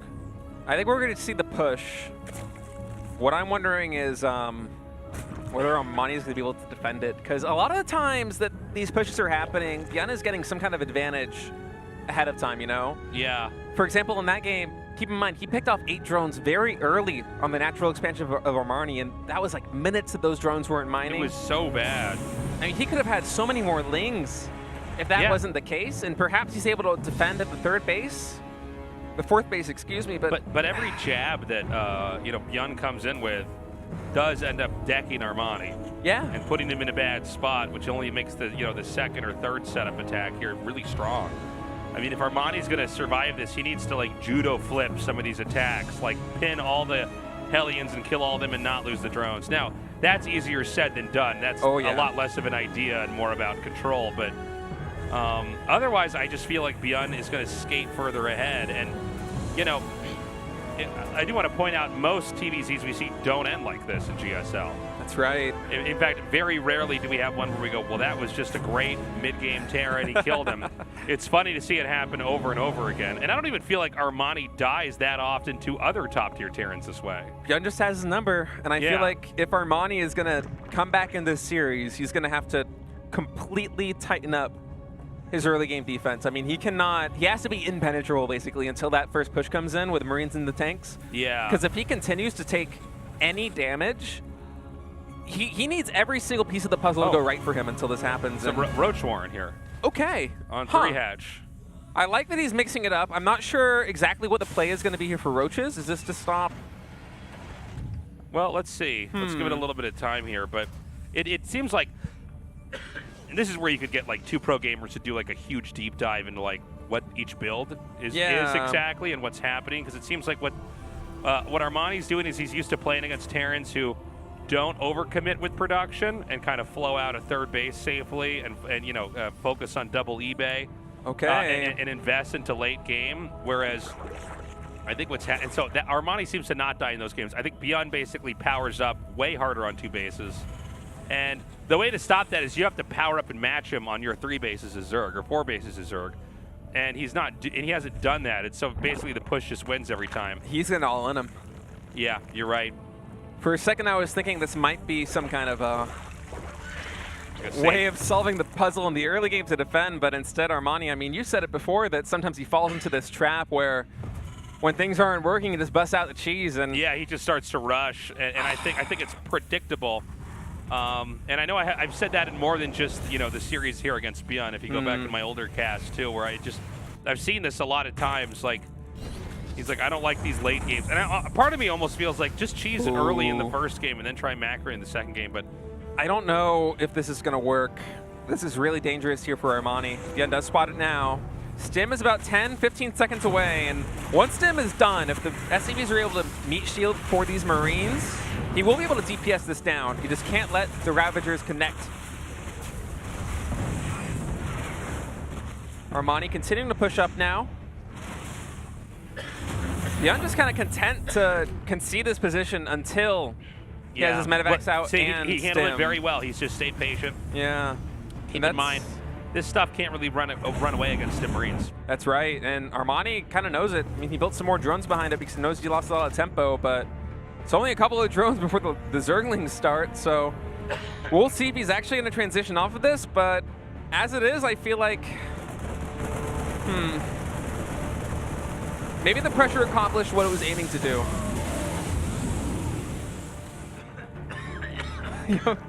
All right. ByuN coming in now. No, it's okay.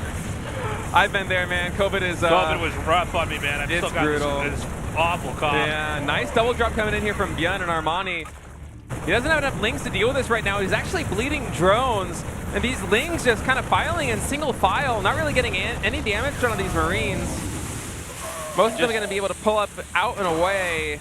And then as it is right now, the worker count almost equalizing right now. I mean, 40 to 48, not bad for Terran when you do have mules. And the problem is that when you go for this Roach Ravager, you get abused by medevacs. Right. It's not like you have that Mutatech that he had in the other games.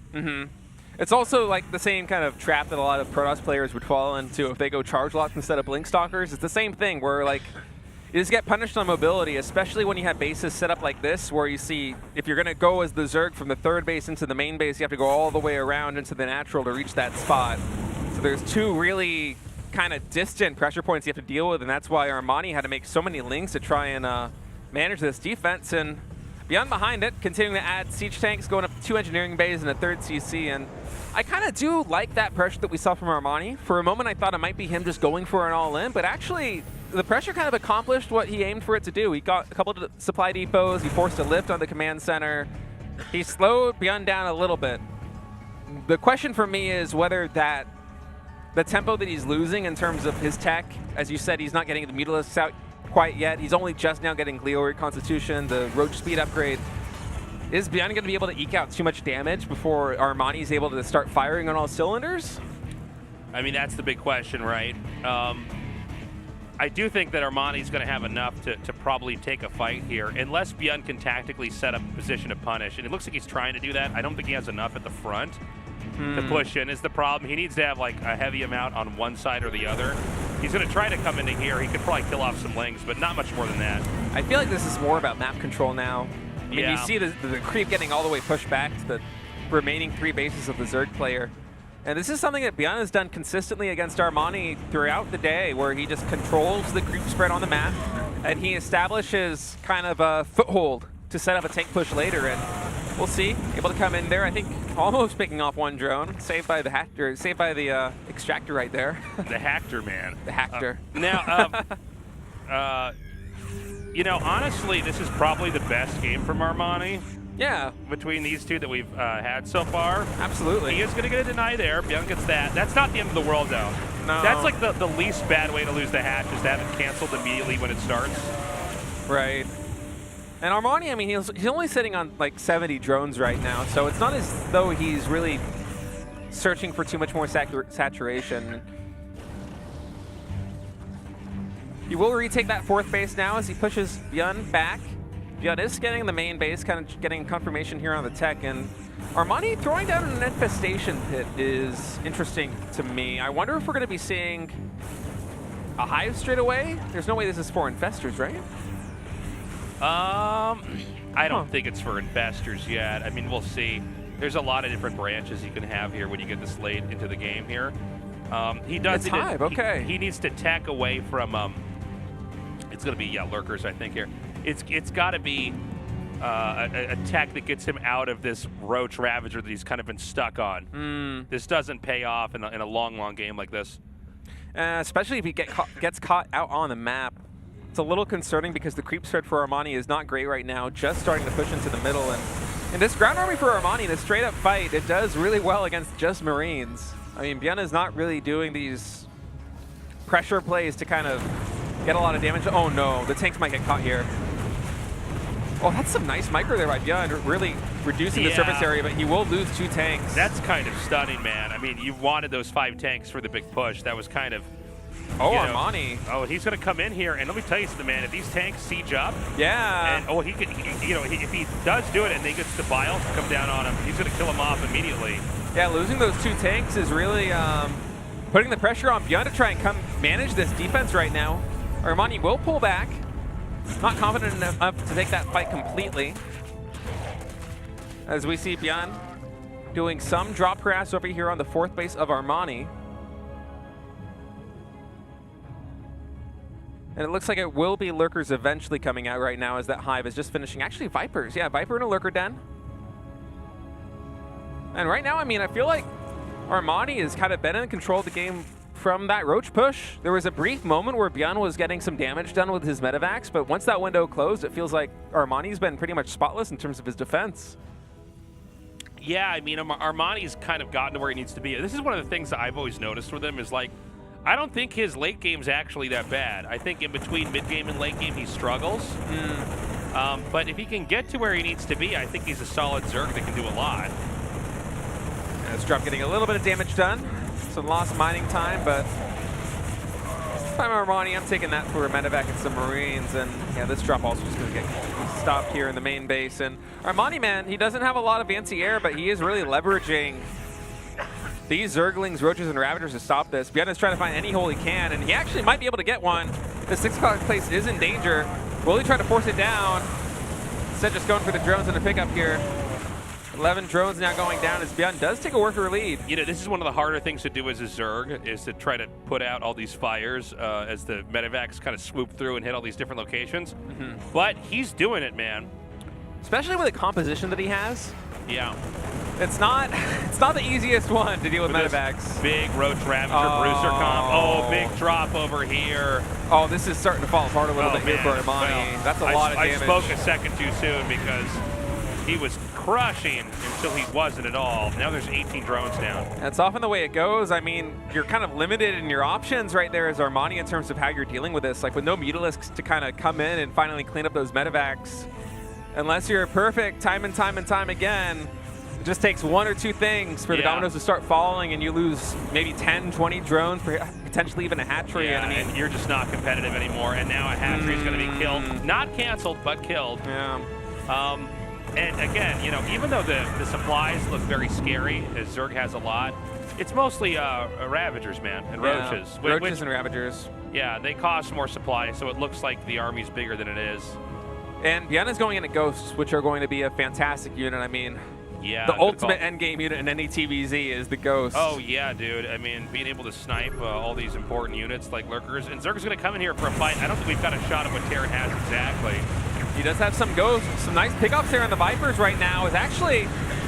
ByuN's doing a good job of cleaning this up. Some more snipes coming in from the high ground, and now all the Roaches and Ravagers reinforcing here for Armani as ByuN's going to have to vacate this position. There are more siege tanks up here to the north. Will he be able to stem the tide, though, as Armani has a lot pushing through? Yeah, I mean, he's going to have to trade out quite a bit. I see a lot of SCVs going down, certainly more than were killed in that drop earlier. And look, I mean, it eventually is fended off here, but not at the loss of an entire position, tanks, and all sorts of other infantry here. I think there's a little window of opportunity right now for Armani to try to leverage this position, mass up, and maybe deliver a win in a little bit. Yeah, I think you want to keep pressure, try and take down any of the key units you can. He will get all the siege tanks through this, so that's a really nice pickup there, but right now the big story is the Ghost count kind of spiraling out of control. I mean, for a moment there, ByuN was producing almost nothing but Ghosts and Marines, and this Ghost count, once that energy starts stacking up, it'll be really tough for Armani to take any fights with the composition he's got. Everything's just going to get sniped, right? Yeah. It's going to be brutal. Now, the CCs weren't destroyed. They were simply lifted off. It almost seemed like before ByuN chased him out, like maybe you could have just only made Lings and attacked it again.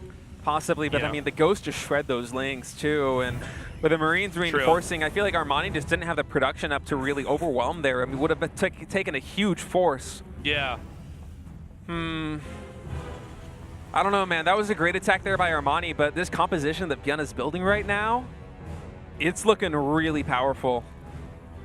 I don't know exactly what pieces you have to put together as Armani to be able to stop it. I mean, maybe you focus a lot more on Lings as we're seeing from him.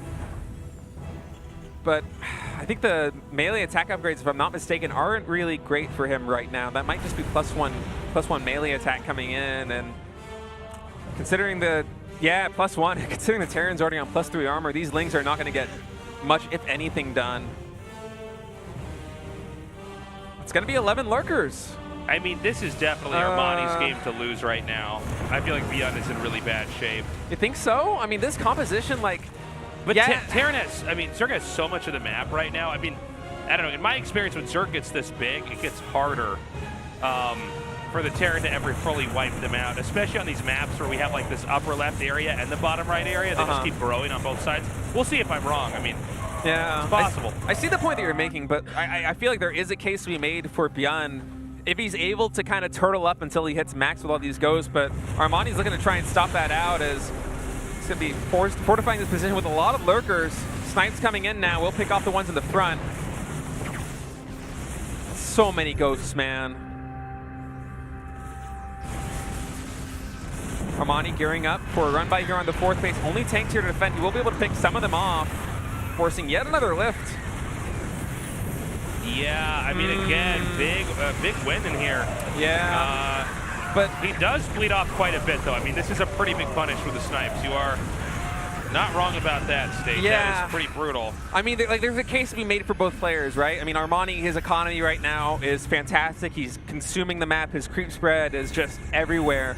But ByuN seems like he's really tough to break. I mean, like, yeah, these lifts are being forced, but I feel like the game for Armani is kind of to maybe whittle away this composition for ByuN.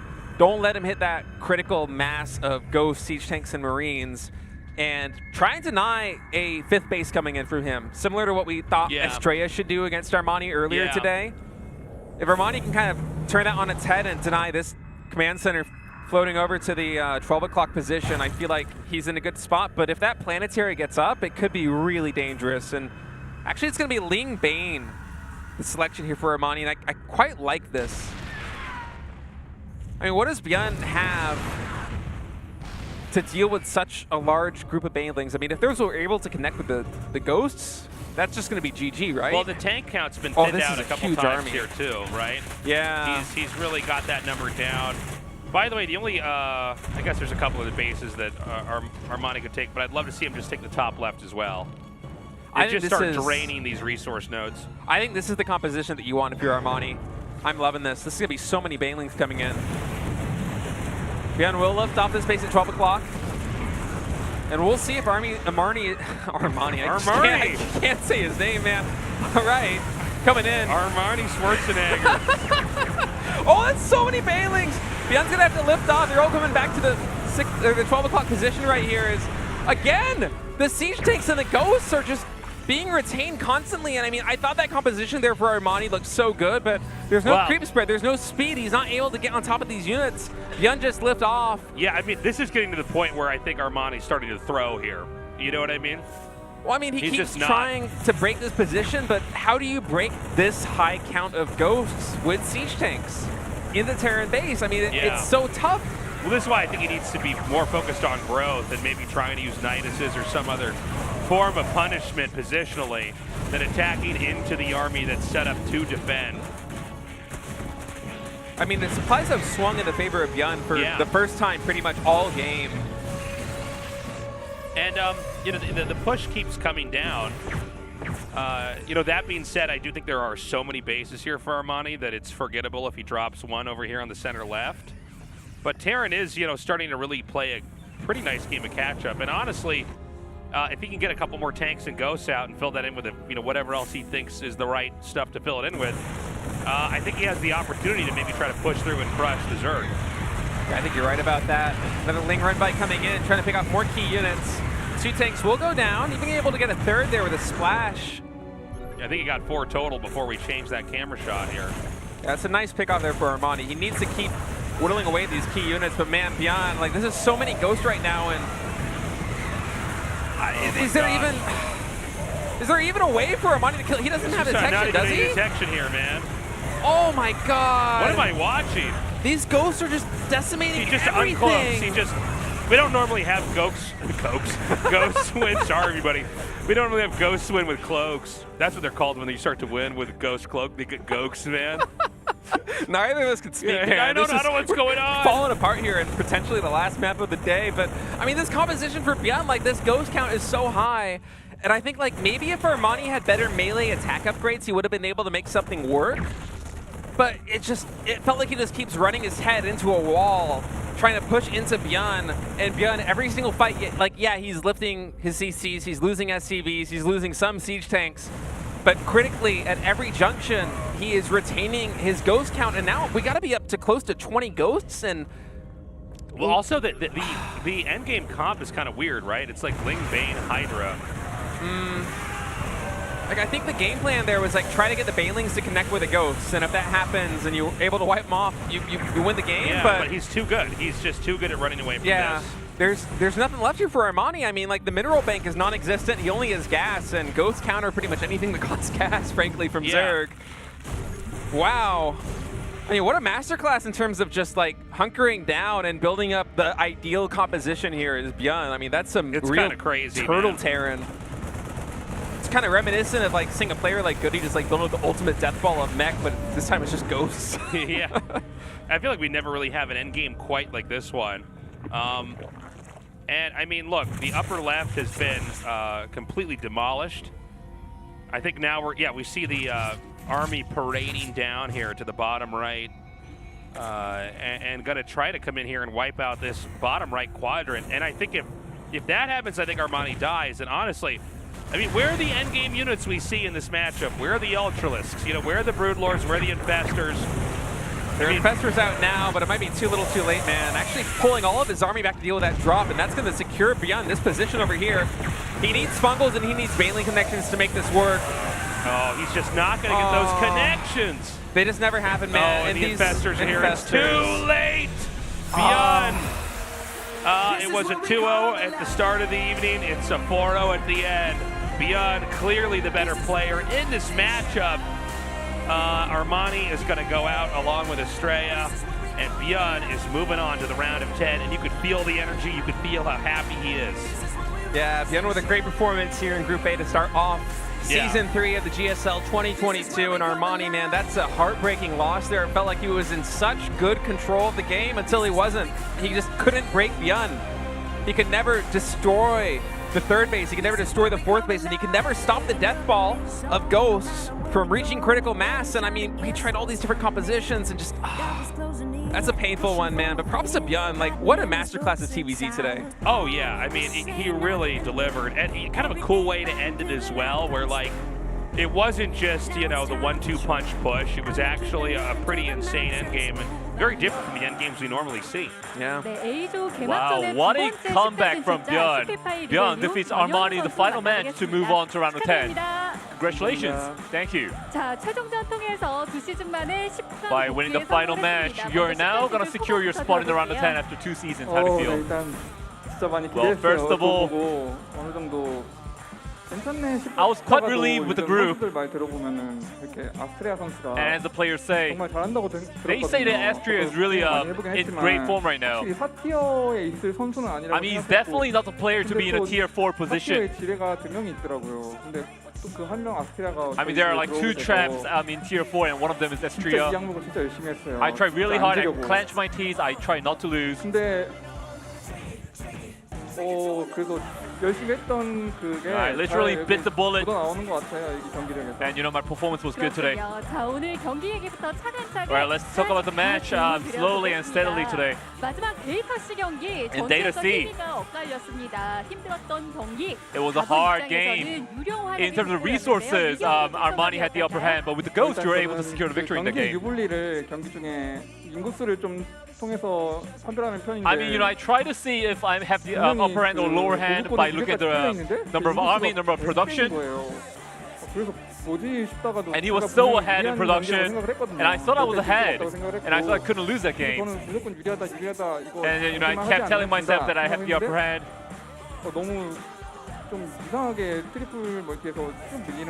But things were going very strangely in that game. Armani was just rushing in, just destroying everything. I tried to stall out the game as much as possible. I tried to stall out the game until 30-minute mark. And these days I've been practicing the Ghost a lot in terms of late game strategies. And I think all that practice with the Ghost really showed in my performance today against him. Everybody's saying you're the Ghost King. And why did you change your ID to Ghost King? For Ghost King, it's kind of like an embarrassing history for me. There was a guy called Marin King in my team, former team. He was my teammate before. And I liked him a lot. He was really good at the time. So I try to kind of follow his footsteps. That's why I changed my IGN to Ghost King, and that's all. So you defeated Armani twice today. The first match was actually more immaculate performance from you. A very tight game indeed. The second game, it felt like you were pressuring the opponent in the beginning, and then you went for the macro game afterwards. And then I heard that you practiced a lot. So how did you make your TVZ preparation beforehand? In my group we had 2 part-offs. Normally a person would prepare for the TVP. I mean, Astrea, although he's tier 4, he looks so strong right now. Definitely not worthy of the tier 4 position. And a lot of the players actually deemed Armani as the last tier in my group. But personally, I played with Armani a lot in the before. He definitely has the class. He definitely has the skills. So that's why I decided to practice the TVZ the most, considering that Armani is a fearsome opponent. I try to in the first game, I tried to lure him into the mind games against the match in the match against Armani. And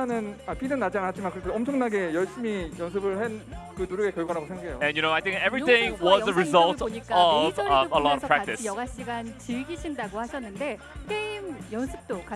ByuN, did you practice with him? Practice with Dark a lot. I think Dark kind of has a jinx. He never really practices with other players and custom games. And as players, you get a lot of support from the fans. And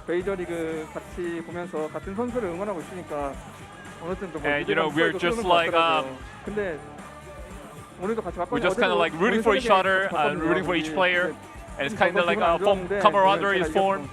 I'm really happy that I was able to advance today, although I didn't practice that much with art. Alright, let's talk about something else.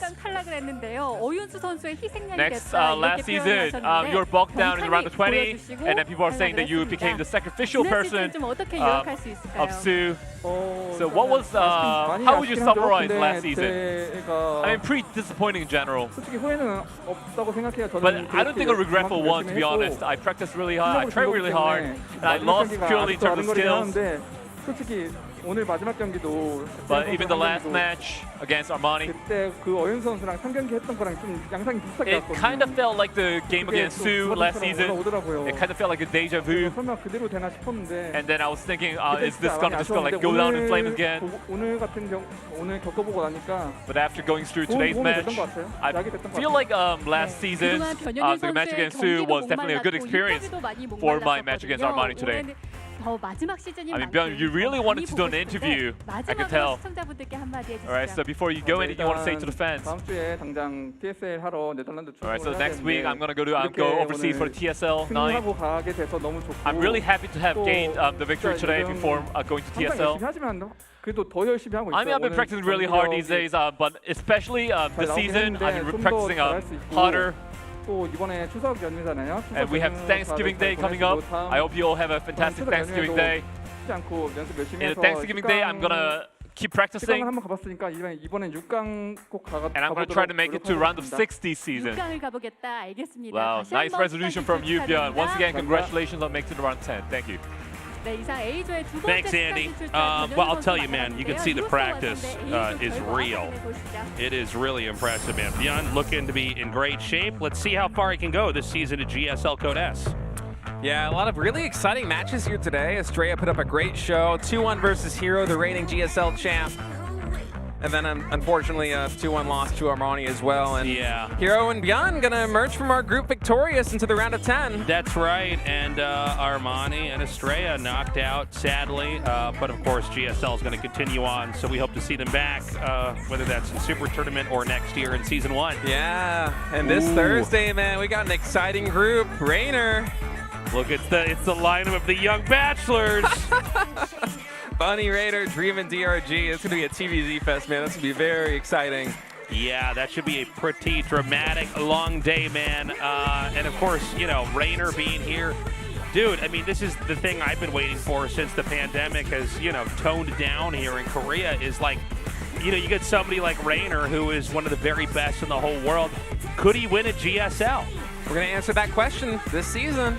Yeah. I'm looking forward to it, man. I mean, Rainer, he's one of the top 2 foreigners in the world, in my opinion. Absolutely. I think it's just a fact, to be honest. It is thrilling to have him out here. And, you know, Bunny, Dream, and DRG, these are good players, but I think they are all killable for Rainer. Oh, for sure, yeah. So, and, you know, one thing about Rainer, you know, I don't know him that well, but he does seem to be pretty comfortable and confident. You know, I don't think he's going to be too psyched out by being in a GSL, so that'll be exciting.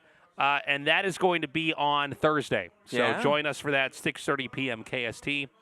And good job today, State. Yeah, it was fun, man. A treat to cast you. I'm sorry. Anytime I wasn't coughing, my mic was up like this, and I'm like, I'm over COVID, but I still have this cough that just won't go away. It's brutal. It's brutal, man. Yeah. But yeah, I thought the cast went well. I thought it was fun. I think so, too. And State is going to be with us for all of the round of 20. So you'll be seeing a lot of the two of us. Guys, that's all the time we have. We love you. Stay safe, and we will see you on Thursday. Bye-bye. You're the reason I will never be alone. Every moment that we spend, like a symphony begins. You're the reason I will never be alone. You are my GSL Season 3.